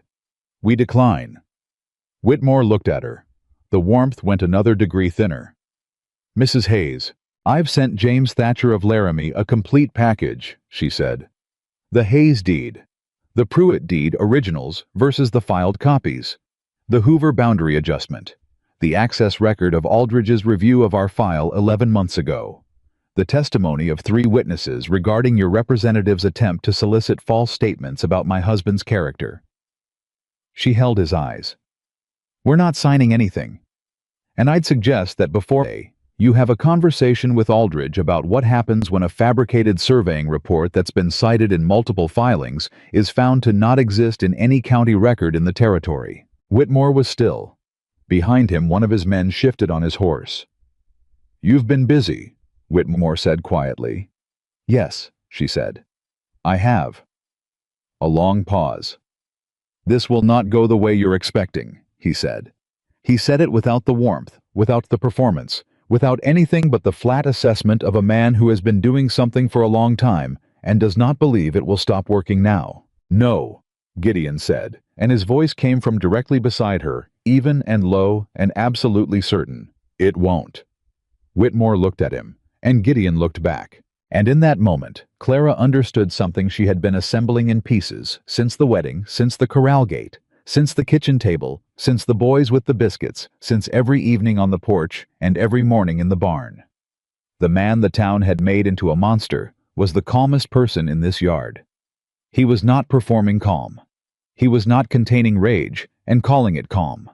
He was genuinely, completely, structurally calm, because the thing he'd been afraid of losing. This losing her, losing the life he'd built, was not going to happen, and he knew it, and that knowledge had cleared everything else away. Whitmore looked at Gideon for a moment that went one beat too long. Then he got back on his horse. He didn't say anything else. He rode out. Clara watched him go. Beside her, Gideon exhaled once. "He's going to make it ugly," he said. "Yes," she said. "He is. You're ready for that." "We're ready for that," she said. "Both of us." The weekend before the Monday proceeding, the town began to shift. This was not something Clara had engineered directly. Though she had laid the groundwork for it, the conversations with Dawson and Hoover and Edith Hatch, the documents she had shown to the men at the general store counter, the specific and unfussy way she had presented facts, rather than appealing for sympathy. What she had planted over weeks was now becoming visible. Hoover stopped Gideon at the feed store on Saturday and shook his hand and said in front of 4 other men that he'd been going over his deed papers and that he intended to speak to Thatcher himself about the boundary adjustment. Dawson put a notice in the window of the general store that said simply in his plain hand that Gideon Hayes had been a customer in good standing for 8 years and that the store vouched for his honest dealings, which was not a dramatic gesture, but in Coldwater Bluff was the equivalent of a declaration. Corlett came to the ranch on Saturday afternoon with 2 of his ranch hands and spent 3 hours helping Gideon and Sam repair the north fence. Not because he'd been asked, but because he'd apparently decided this was the appropriate time to demonstrate something without being required to deliver a speech about it. Gideon, when Corlett left, stood at the finished fence and did not say anything for a long moment. Then he said, "I didn't know they'd—" "I know," Clara said. "I've been here 8 years and I didn't—" "You were alone," she said. "People don't always show up for a man alone. They show up when there's a fight worth showing up for." He looked at her. "You made it a fight worth showing up for," he said. "We did." She said the same way she said everything that was theirs. Sam and Will were sitting on the fence behind them, listening to this exchange with varying degrees of pretending not to. Will said, "Does that mean you're going to win on Monday?" "Yes," Clara said. Sam said with his older brother precision, "You can't know that for certain." "I know we have the right evidence and the right lawyer and the right judge," Clara said. And I know that Whitmore has been doing this for 4 years by staying invisible, and he is no longer invisible. When things are visible, they tend to resolve toward truth." "That's not always true," Sam said. She looked at him. "No," she said. "It's not always true, but it's true often enough to be worth betting on." Sam thought about this with the serious concentration he brought to everything. "Okay," he said. "The morning of the proceeding." Gideon was dressed and at the kitchen table before Clara came downstairs. He had his good suit on, the wedding suit, which still fit him, approximately as well as any suit was going to fit a man of his dimensions, which was imperfectly but with effort, and she still appreciated the effort. He was sitting at the table with his hands around a cup of coffee, not drinking it, just holding it and looking at the surface of the table, with the expression of a man doing an internal accounting that was not yet resolved. She sat down across from him. "Tell me," she said. He looked up.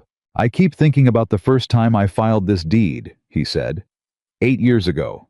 I walked into that county office, and I was 26 years old, and I'd never owned anything in my life. And the man behind the counter looked at me the same way everyone looks at me. And I put the papers down, and he processed them without making eye contact. And I walked out and stood on the street, and I thought..." He stopped, looked at his hands. "I thought, if I can just hold on to this, if I can just keep it, maybe everything else will come later." Clara waited. "The everything else," he said, "turned out to be more than I knew how to ask for." She looked at him across the table. "Everything else," she said, "was always going to require somebody. I know that now. Do you know the part where we don't lose it today?" He looked at her. "Yes, ma'am," he said. "I know that part." They drove into Coldwater Bluff together, which Clara had not planned, but which felt correct, both of them on the wagon seat driving in together on a Monday morning, to a proceeding that was going to determine whether the life they'd built in 11 weeks of marriage was going to continue to be theirs. The county hall was a room that was used for multiple purposes, which meant it had the particular impermanence of a space that could not commit fully to any one of them. Benches had been brought in. A table at the front served as the adjudicator's position. Territorial Judge Nathan Riker, who had traveled from the circuit court, was already seated when they arrived. A compact, dry-faced man of about 60, with the expression of someone who had heard a great many legal arguments and had strong views about efficiency. Aldridge was already there too. Clara recognized him from the description Thatcher had given her: smooth, well-dressed, the practiced ease of a man who was accustomed to being the most prepared person in the room. He looked at them when they came in. His face did not change, which told her he had been briefed on what was coming. Whitmore was seated behind Aldridge. He did not look at them. Thatcher was at the other table. He looked at Clara and gave a small nod. The gallery. Because there was a gallery.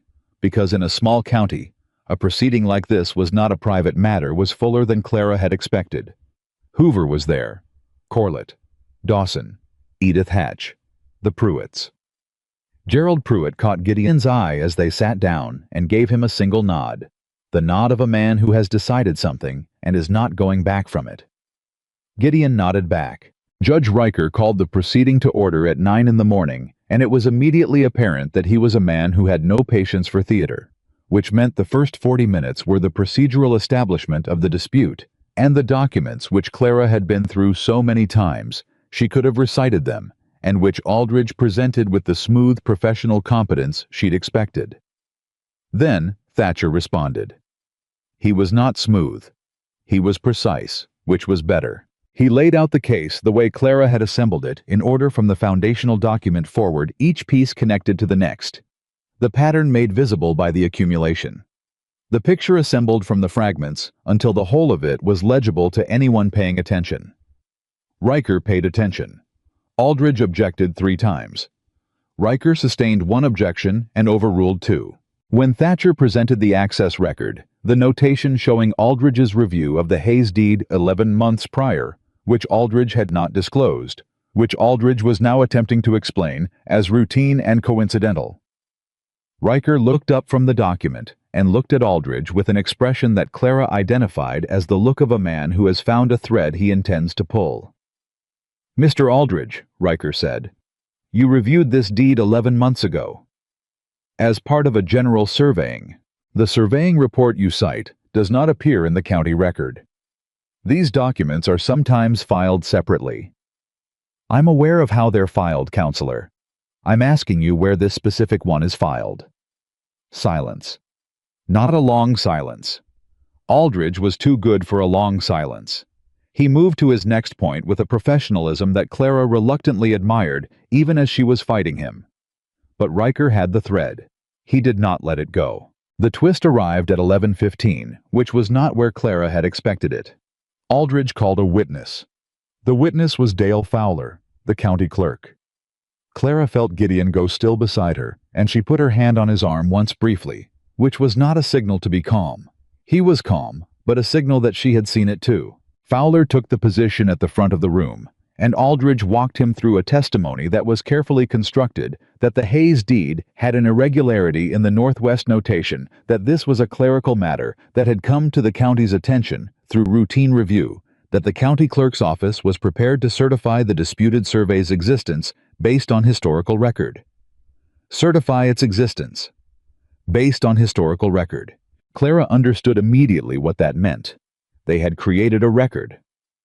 Sometime in the past days, since the notation was still intact when she'd copied it, someone had found a way to create documentation for the survey that didn't exist. She leaned toward Thatcher.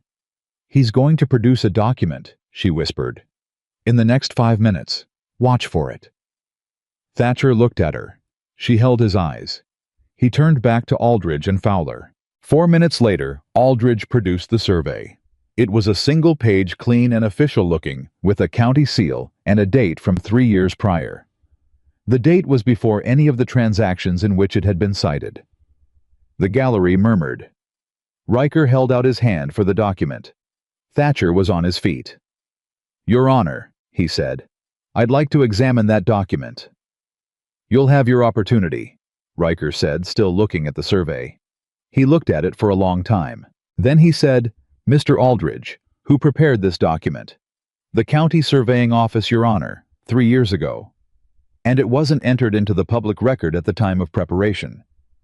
As I noted, these are sometimes filed. Mr. Aldridge." Riker's voice had not changed in volume, but it had changed in something else.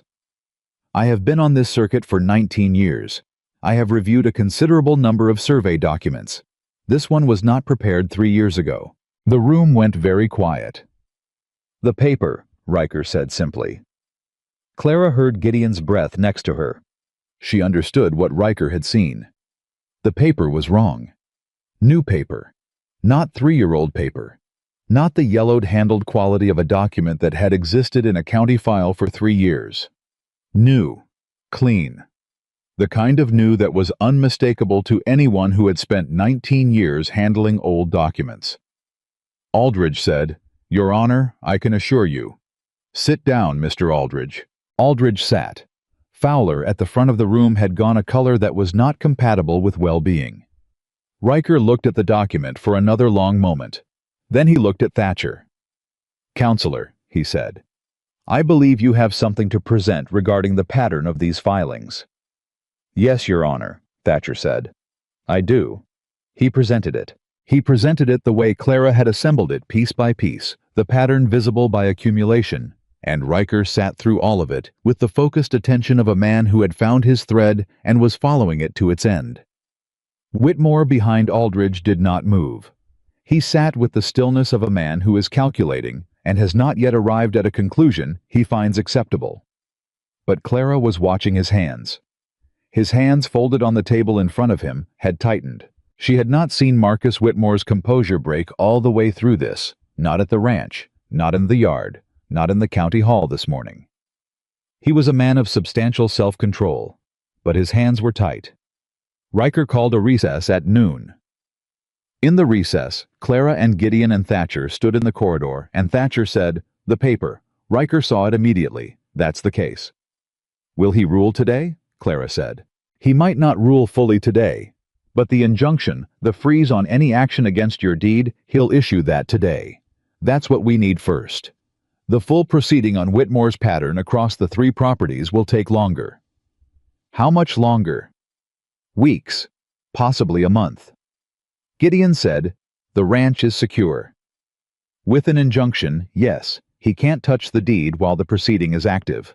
Gideon stood in the corridor, and Clara watched him absorb this, the partial victory of it, the thing secured today, the full resolution still pending, and she watched him decide cleanly and completely that this was enough. All right, he said. That's enough for today. Riker issued the injunction at 2 in the afternoon. He issued it with the flat efficiency of a man who had made his decision before the recess and was now executing it. He cited the irregularities in the presented survey. He cited the access record and its timeline. He cited the pattern of similar documentation across the Pruitt and Hoover properties. He cited the testimony to be provided by Gerald Pruitt and Vincent Hoover, who were present and whom he asked to stay available for subsequent proceedings. He looked at Aldridge when he finished. "Counselor," he said, "I would advise your client to engage in a candid conversation with you about the territory's statutes regarding fraudulent documentation before the next hearing." Aldridge said nothing. Whitmore behind him said nothing. The room filed out slowly, the way rooms file out after something significant. People moving carefully, not in a rush, as though they needed a moment to recalibrate. Clara and Gideon came out of the county hall into the afternoon, and the light hit differently than it had going in that morning, the way light does when something has changed, and the world is the same world, but you are standing in it differently. Gerald Pruitt was waiting on the steps. He looked at Gideon. He put out his hand. Gideon shook it. "That man took 20 years of work from us," Gerald said. His voice was rough. "My father's and ours, and I thought nobody was ever going to—" He stopped. "I thought it was just gone." Gideon said, "It's not over yet." "I know, but it's not nothing either." He looked at Clara. "You went after something that was already done. You didn't have to do that." "It was connected to ours," she said. "It still wasn't yours. You didn't have to." She held his eyes. "We're neighbors," she said. "That makes it mine." Pruitt nodded once. Then he went down the steps to where Nora was waiting, and Nora took his arm, and they walked away together in the way of two people who have been carrying something heavy for a long time and have just been permitted to set part of it down. Corlett came down the steps and shook Gideon's hand. Dawson did the same. Hoover stopped and said, "My deed comes next. I want Thatcher." "I'll tell him," Clara said. One by one, the people came by who had come to watch, and the experience of the town that had been arranged against Gideon Hayes, or had allowed itself to be arranged, or had simply been too uncertain to arrange itself. Otherwise, beginning slowly and imperfectly to rearrange was not a simple thing. It was not forgiveness. Not entirely. Not yet. But it was a beginning. Gideon accepted each handshake with the same equanimity he brought to everything, and Clara watched him do it, and thought about what she had said the night before the proceeding about people showing up when there was a fight worth showing up for. She had been right about that. She had not known how right until she was standing on these steps watching it happen. Thatcher came out last. "I'll file for the full proceeding this week," he said. "I want you both to know that what you've built here is a solid case. Riker saw it. That matters." "How solid?" Clara said. "Solid enough that I'd expect Whitmore to consider a settlement before the next hearing." "I don't want a settlement," Gideon said quietly. Thatcher looked at him. "If he settles, it's over faster," Thatcher said. "The ranch is secure either way with the injunction." "I know," Gideon said. "But I want the record, the full record. So the next family he comes after, so there's something they can point to." He paused. "He's done this to 3 properties we know about. He's been doing it for 4 years. I want it in the court record." Thatcher looked at him for a long moment. Then he said, "All right, Mr. Hayes, we do it the full way." They drove home in the late afternoon, the same road they'd driven in on that morning, past the first rough patch and across the Flat Rock Creek crossing and through the second rough patch that Gideon had promised to fix and hadn't yet. "Second rough patch," she said when they went through it. "I know. You said you'd fix it." "I will." "You keep saying that." He looked at her sidelong. "This week," he said. She looked at the road ahead. "All right," she said. Sam and Will were in the yard when they came up, both of them standing at the gate, with the tense posture of 2 people who had been watching the road for a while, And when the wagon came through, Will broke first and came running, which was the most unguarded she'd ever seen him, and he pulled up short before he actually reached the wagon with the self-consciousness of a 12-year-old who had committed to a display of feeling and was now recalibrating. "Did you win?" he said. "We won today's part," Clara said. "The rest comes later. But the ranch is okay." "The ranch is okay." Will looked at Gideon. "Good," he said with the complete sincerity of a child who has decided that this home is worth caring about. Gideon climbed down from the wagon. He looked at the boy. "Yeah," he said. "Good." They went inside. The ranch was the same as it had been that morning. Same walls, same kitchen, same smell of coffee and hay and honest work. But something in it had settled deeper, the way a foundation settles after the testing weight comes off and the structure shows itself to be sound. Clara stood in the kitchen and looked at the table where she and Gideon had sat that first morning with their careful letters and their provisional honesty and their agreement to try, and she thought about what they had now that they hadn't had then. Not safety. The territory didn't offer safety. Not certainty. The proceeding wasn't finished, but evidence. Clear documented witnessed evidence of what they were when it mattered, and that she had decided long ago was what you built a life on. Not the absence of trouble, the knowledge of how you moved through it. Together. The full proceeding came 6 weeks after the injunction. 6 weeks was enough time for things to shift in ways Clara had not fully predicted, and she had learned by now that the things she didn't fully predict were usually the most important ones. The first shift was Aldridge. Thatcher told her about it on a Wednesday morning, riding out to the ranch specifically to deliver the news in person, which told her before he said a word that it was significant. Aldridge withdrew, he sat at the kitchen table with his coat still on. Clara set down her cup. When, yesterday afternoon, filed a notice of withdrawal from Whitmore's representation, gave no public reason. He saw the paper, Gideon said. He had come in from the barn when he saw Thatcher's buggy and was standing at the counter with his arms crossed, following the conversation with the complete attention he gave to anything that mattered. Riker saw it. Aldridge knew Riker saw it. "That's my reading, yes," Thatcher said.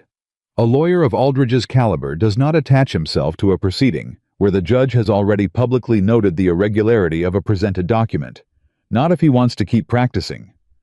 "So Whitmore needs a new lawyer," Clara said. "Whitmore needs a new lawyer, and the lawyers in this territory, who are good enough to take this case, and who don't already know what Aldridge knows, are a short list." Thatcher paused. "He may try to bring someone from Denver. Can he delay on that basis?" "He can request a continuance. Riker may grant it. One continuance. After that, Riker is not a patient man." Clara thought about this. One continuance gives him how long? 3 weeks at most. "All right," she said. 3 weeks. Thatcher left, and she sat at the table for a while, after turning the new shape of it over in her mind.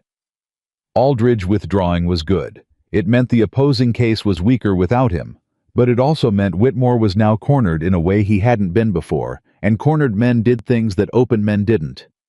She said this to Gideon that evening. He said, "I know. He's going to try something before the proceeding, something outside the legal channel." "Yes. What do you want to do about that?" He looked at her across the table. "I've been thinking about it. Corlett offered to have 2 of his men camp at the north boundary for the next month. I said I'd think about it." "Say yes." Clara. "We are not going to be too proud to accept help when it's offered honestly," she said. "That is not a character trait we are cultivating in this house. Say yes to Corlett." He almost smiled. "Yes, ma'am. And tell Sam to stop sleeping through second watch." Gideon looked at her. "How did you know he was—" "I hear everything," she said. "I always have." He shook his head, the small motion of a man who has accepted that the woman he married is several steps ahead of him on most things, and has decided this is an asset rather than a problem. The second shift was Dale Fowler. Fowler resigned from the county clerk position 9 days after the injunction, which surprised no one who had been paying attention and surprised everyone who hadn't. The official reason given was health. The unofficial reason, which moved through Coldwater Bluff with the particular speed of news that everyone already suspected, was that Riker had written to the territorial governor's office regarding certain irregularities in the county record management, and that a formal review of the clerk's office was being arranged, and that Fowler had calculated the distance between where he was and where that review was going to put him, and had chosen the exit. Clara heard about the resignation from Edith Hatch, who had become by now a reliable and entirely willing conduit for information. Partly because Edith was the kind of woman who believed that accurate information correctly distributed was a moral good, and partly because she had decided somewhere in the course of these weeks that Clara Hayes was worth backing. "He's gone," Edith said on her front porch with the satisfied precision of a woman delivering news she has been waiting to deliver. "Left yesterday. His wife's sister in Colorado, apparently." "Colorado," Clara said. Interesting timing." "Yes," Clara said, "it is." What the resignation meant practically was that the county record office was now being managed by a temporary appointee from the territorial office, a woman named Ruth Calhoun, who had transferred from Cheyenne and who came to the job with the thoroughgoing methodical competence of someone sent specifically to clean something up. Ruth Calhoun reviewed every document that had passed through Fowler's office in the past 5 years.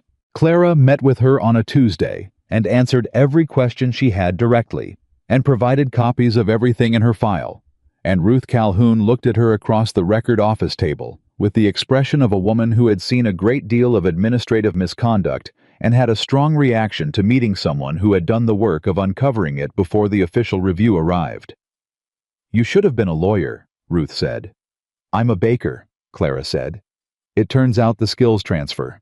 Ruth looked at her for a moment, and then did something Clara hadn't expected, which was laugh, a genuine full laugh. The laugh of a woman who spends a great deal of time in rooms full of serious men and deeply appreciates a moment of honest absurdity. "I'm going to need a formal statement," Ruth said when she'd recovered. "You'll have it by Friday," Clara said.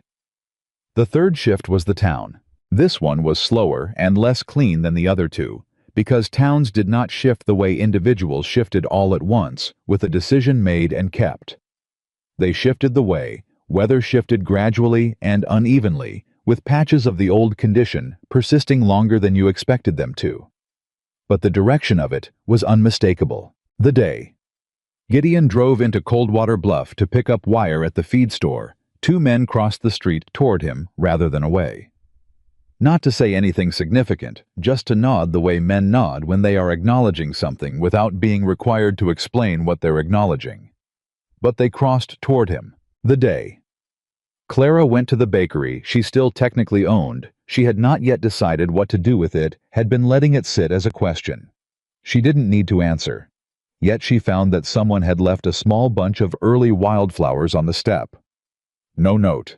No explanation. She stood there looking at them for a moment. Then she picked them up and took them inside. Martha Greer came to the ranch. Clara had not expected that. She was in the kitchen when she heard the horse, and she went to the window, and Martha Greer was climbing down from a hired buggy in the yard with the careful dignity of a woman embarking on something that cost her something. Clara went to the door. Martha stood in the yard with her hands folded in front of her, and she looked at Clara with an expression that was attempting composure and achieving it imperfectly, which was, Clara thought, the most genuinely she had ever seen Martha look. "I owe you an apology," Martha said, "and I owe Mr. Hayes one too, which I'll deliver if you'll allow me." Clara looked at her. "Come in," she said. Martha sat at the kitchen table. Gideon came in from outside at Clara's call and stood in the doorway with his hat in his hands, which was where he always stood when he was uncertain of the social architecture of a situation. And Martha Greer looked at him. Really looked the way she clearly had not done in the years she'd been warning people about him, and she said, "I said things about you that were unkind and untrue, and I repeated things I didn't know were true, and should have known better than to repeat. I'm sorry for it." The kitchen was very quiet. Gideon said, "I appreciate that, ma'am." Not warmly, not coldly, simply with the complete sincerity he brought to everything, which was neither more nor less than what was said. Martha looked at him for a moment. Then she looked at Clara. "You were right," she said. "When you told me. On the street. You were right and I was wrong, and I'd rather say it plainly than spend more time not having said it. I know it wasn't easy to come here, Clara said. No, Martha said. It wasn't. She paused. Can I bring something? To the ranch. Sometime. Socially. Clara held her eyes. Yes, she said. Come Sunday if you want. I'll have pie. Something in Martha's face relaxed that had clearly been tight for a while. She left 10 minutes later, and Clara stood in the doorway watching her go, and Gideon came to stand beside her. You didn't have to do that, he said. Yes, I did, she said. People who find their way to the right side of something deserve a door to come through. He was quiet for a moment. You're a more generous woman than I am a man, he said. You gave 2 cold, hungry boys biscuits before you knew their names, she said. Don't tell me about generosity. He put his hand on the doorframe above her head, the way he sometimes stood, and she could feel the solidity of him behind her, the presence that everyone had called threatening, and that she had never once experienced as anything but steady. I fixed the second rough patch, he said. She turned to look at him. When? This morning, before Thatcher came. She looked at him. You said you'd fix it this week. Last week I said this week. This is this week. She felt the laugh come up before she could contain it. Yes, she said. It is. The proceeding resumed on a Thursday. Whitmore had not brought a lawyer from Denver. This was the twist that Clara had not predicted, and when she understood what it meant, she felt something go very cold, and then beneath the cold, something go very clear. He came alone. Marcus Whitmore, who had never in 4 years of systematic land fraud operated without the legal infrastructure of Aldridge behind him, sat at the respondent's table without a lawyer, and looked at Judge Riker with the expression of a man who has made a calculation and arrived at a conclusion that no one else in the room had reached yet. Thatcher leaned toward Clara. He's going to settle, he said very quietly. Without a lawyer present, she said equally quietly. He doesn't want a lawyer present for what he's about to offer, whatever it is. Riker called the proceeding to order. He noted with the dry efficiency of a man who did not find surprises surprising that the respondent appeared without counsel. Whitmore said, Your Honor, with the court's permission, I'd like to address the proceeding directly. Riker looked at him for a moment that communicated a complete professional skepticism without deploying a single word to do it. You may, he said. Whitmore stood. He did not look at Gideon or Clara. He looked at Riker, and he spoke with the measured, uninflected tone of a man delivering a speech he has prepared with great care. I have reviewed the evidence presented in this proceeding, he said, and I wish to state for the record that I believe the dispute over the Hayes property boundary is resolved in the Hayes family's favor, and that I withdraw all claims against their deed. The gallery murmured. Clara felt Gideon go very still beside her. Thatcher put his hand flat on the table. Whitmore continued, With regard to the Pruitt and Hoover properties, I am prepared to offer a full restitution of the difference between the price paid and the fair market value at time of sale, plus accrued interest, to be calculated by an independent assessor named by the court. The murmur in the gallery got louder. Riker let it run for 3 seconds and then looked at the room, and the room went quiet. Mr. Whitmore, Riker said, am I to understand that you are voluntarily withdrawing the deed claim and offering restitution on the adjacent properties? Yes, Your Honor. And the surveying documentation presented at the prior hearing. A pause. Was an error, Whitmore said. One I take full responsibility for. The word error was so precisely chosen and so carefully inadequate that Clara felt the absurdity of it physically, like a stone dropped into still water. Error. 4 years of systematic construction. 3 families' land. An entire apparatus of fabricated documentation. An error. She had her hand on Gideon's arm before she knew she'd moved it. He covered her hand with his without looking at her. Riker looked at Whitmore for a long moment. Then he said, The court will take a 15-minute recess. In the corridor, Thatcher said, He's protecting himself from criminal prosecution. A voluntary settlement with restitution is significantly harder to build a criminal fraud case on top of. It muddies the record. Can you still pursue it? Clara said. The territorial office can, It's not in my mandate, but Ruth Calhoun has the records and the territorial governor's office has been in contact with Riker and a man like Whitmore, who has been operating this way for 4 years across 3 counties. Thatcher paused. He's bought himself time, not absolution. But Gerald Pruitt gets his money back, Gideon said. Yes. Hoover gets his boundary corrected. Our deed is clear of record. Gideon was quiet for a moment. Then let him have the time, he said. The rest isn't ours to carry. Clara looked at him. You're sure, she said. The land is ours. The record is clear. The Pruitts get something back. He met her eyes. That's what we came here for. She held his gaze. All right, she said. Then we're done. Riker accepted the settlement terms and issued the formal orders before noon. The Hayes deed was confirmed clear of all claims. The Pruitt and Hoover restitutions were ordered with an independent assessor to be named within 30 days. The fabricated survey was stricken from the record and referred to the Territorial Office for review, which was the language that meant Whitmore's accounting with the law was not finished, merely postponed. Whitmore left the county hall without speaking to anyone. Clara watched him go and felt the thing that she felt when a long-held tension finally released. Not triumph. Exactly, because triumph was too simple for what this had been, but the solid, serious satisfaction of a thing completed.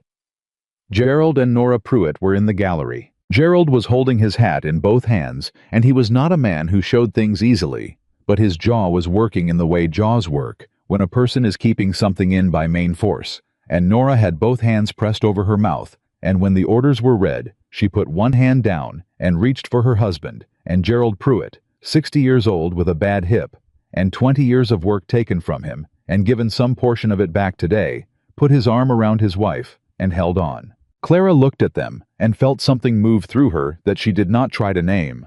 She turned to Gideon. He was watching the Pruitts too. He looked down at her. She said, "We should go home." He said yes. They said goodbye to Thatcher on the steps, and Thatcher shook their hands with the compressed sincerity of a man who did not perform sentiment, but who felt it, and said he would be in touch regarding the Territorial Office proceedings, and that if they ever needed him again, they knew where to find him. Corlett was outside and shook Gideon's hand and said, "Drinks at the hotel, my treat." Gideon said, "Thank you, Corlett, another time." Corlett looked at Clara. She said, "We have 2 boys at home." Corlett nodded with the immediate understanding of a man who grasped the sentence completely. "Another time," he agreed. They drove out of Coldwater Bluff for what Clara counted as the 40th time on that road, and the first rough patch was the first rough patch, and the Flat Rock Creek crossing was the Flat Rock Creek crossing, and then came the second rough patch, and she braced automatically, and the wagon went through smooth. She looked at Gideon. "How was watching the road?" "You actually fixed it," she said. "I said I would." "You said it 3 times before you did." "The first 2 times were preliminary," he said. She laughed. He smiled the full smile she had seen only a handful of times. The unguarded one, the one that started in his eyes before it reached his mouth, and that made him look briefly like the 26-year-old who had walked into a county office with a deed and a hope, and the terrifying belief that a thing he'd built with his hands might actually be his. Sam and Will were in the yard. This time, Will did not pull up short. He came all the way to the wagon and looked up at them from the yard with his watchful eyes and said, "Well, it's done," Clara said. "All of it. The deed is clear, the rest will follow." Will took this in. Then he said, "I made supper." Clara stopped. "You made supper," she said. "Sam helped. It's not very good." "It'll be fine," Gideon said, climbing down. "It's beans," Will said. "Sam burned the first batch." "I didn't burn them," Sam said from the barn door. "I caramelized them." Gideon looked at Clara. She looked back at him.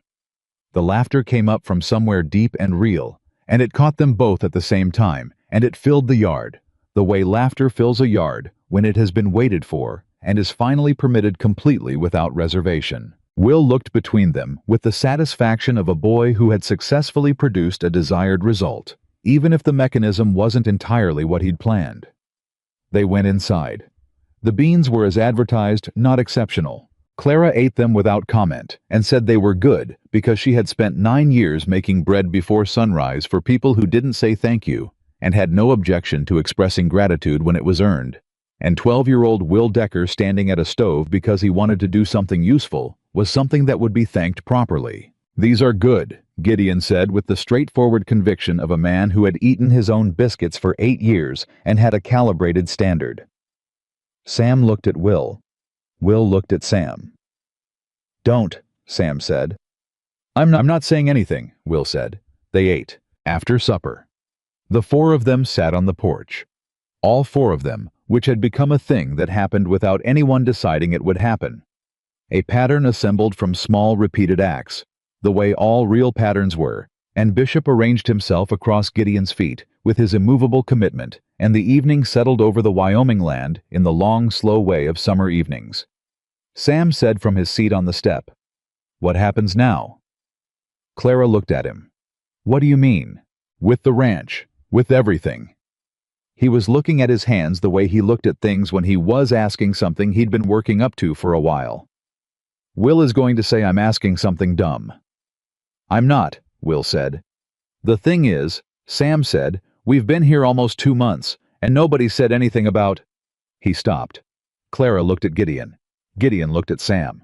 "Nobody's said anything," Gideon said, "because some things don't need to be said to be decided." He paused.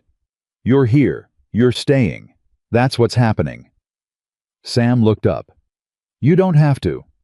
"Sam," Clara said, "look at this ranch. Look at the north fence, which is now repaired, and the east drainage, which is now managed, and the supper that was just made in our kitchen. Do you think 2 people can do all of that?" A pause. "No," Sam said. "Then stop questioning the arithmetic," she said. Will said with the directness that was his particular gift, "So we live here." "You live here," Gideon said. "For how long?" "For as long as you want to," Clara said. "And after that longer." Will looked at her. Then he looked at Gideon. Then he nodded, once the nod of a boy who has arrived at a conclusion and intends to keep it, and turned back to look at the darkening land without another word, which was exactly the response that needed no addition. The night came down over Wyoming, the way it always did, big and dark and full of stars that had been there a great deal longer than the humans looking at them. Gideon said very quietly, "Clara." "Yes." "Thank you." She looked at him. "For what specifically?" "For the letter," he said. "The first one. For coming out here when the town thought you were making a mistake." She thought about that letter, the one she'd written at her kitchen table after the county board, with the folded notice in her pocket, and Martha Greer's voice still faintly in her ears.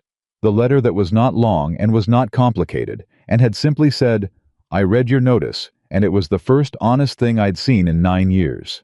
You thanked me already," she said. "At the wedding. I thanked you for coming. That was different." He was looking at the land. "I'm thanking you now for who you turned out to be." She held that for a moment. "Who did I turn out to be?" she said. He turned to look at her. "The person who saw me," he said, "when nobody else bothered to look." Clara looked at the man beside her. The man nobody had wanted, who the town had made into a legend of danger and strangeness, who had built a life alone from the ground up, because he had nowhere else to put his enormous and underestimated heart. And she thought about what it cost to be looked at and found wanting for so many years, and what it must have felt like to stop expecting anything different. She thought about what it cost her too. All the years of being told she was too plain, too quiet, too stubborn, too much in some ways, and not enough in others. All the years of making herself smaller to fit into spaces that had never quite been shaped for her anyway. She had stopped making herself smaller. He had stopped bracing for the verdict. And in the space that opened up when they'd both stopped, something had been built that was sturdier than anything either of them could have constructed alone. "Gideon," she said. "Yeah. I saw you the first day, at the corral gate." She held his eyes.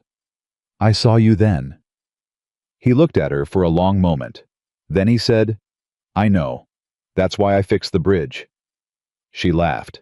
He put his arm around her on the porch of the ranch that was theirs, clear of claim, settled of record, built on 8 years of solitary faith and 11 weeks of the best partnership she had ever known. And the two boys on the steps talked quietly to each other in the way of two people who have been alone too long and are recalibrating to the presence of safety. And Bishop slept on Gideon's feet with the total conviction of a very old dog who had always known this was going to work out. Months later, when people asked Clara how she had known how she had read a single notice on a county board and driven 3 hours across rough Wyoming land to marry a man the whole town was afraid of, she always gave the same answer. She said, "He warned me about the bridge." People always waited for more. She never gave more because there wasn't more to give. It was the whole answer. The whole of it, a man who saw a hazard in her path and took the trouble to say so, who drew a map in the margin of a letter so she wouldn't have to find out the hard way, who fixed things that needed fixing, even when it took him 3 tries to get around to it, who asked for nothing beyond the one thing everyone deserved: a chance. She had given him that chance, and he had given her the same, and between them, they had made something that neither the town's gossip, nor Whitmore's lawyers, nor 4 years of calculated fraud had managed to take. The giant cowboy nobody wanted had built an empire with his hands and filled it with his heart. And the quiet woman nobody saw had walked through his gate with her eyes open and changed everything. That was the whole story. That was enough.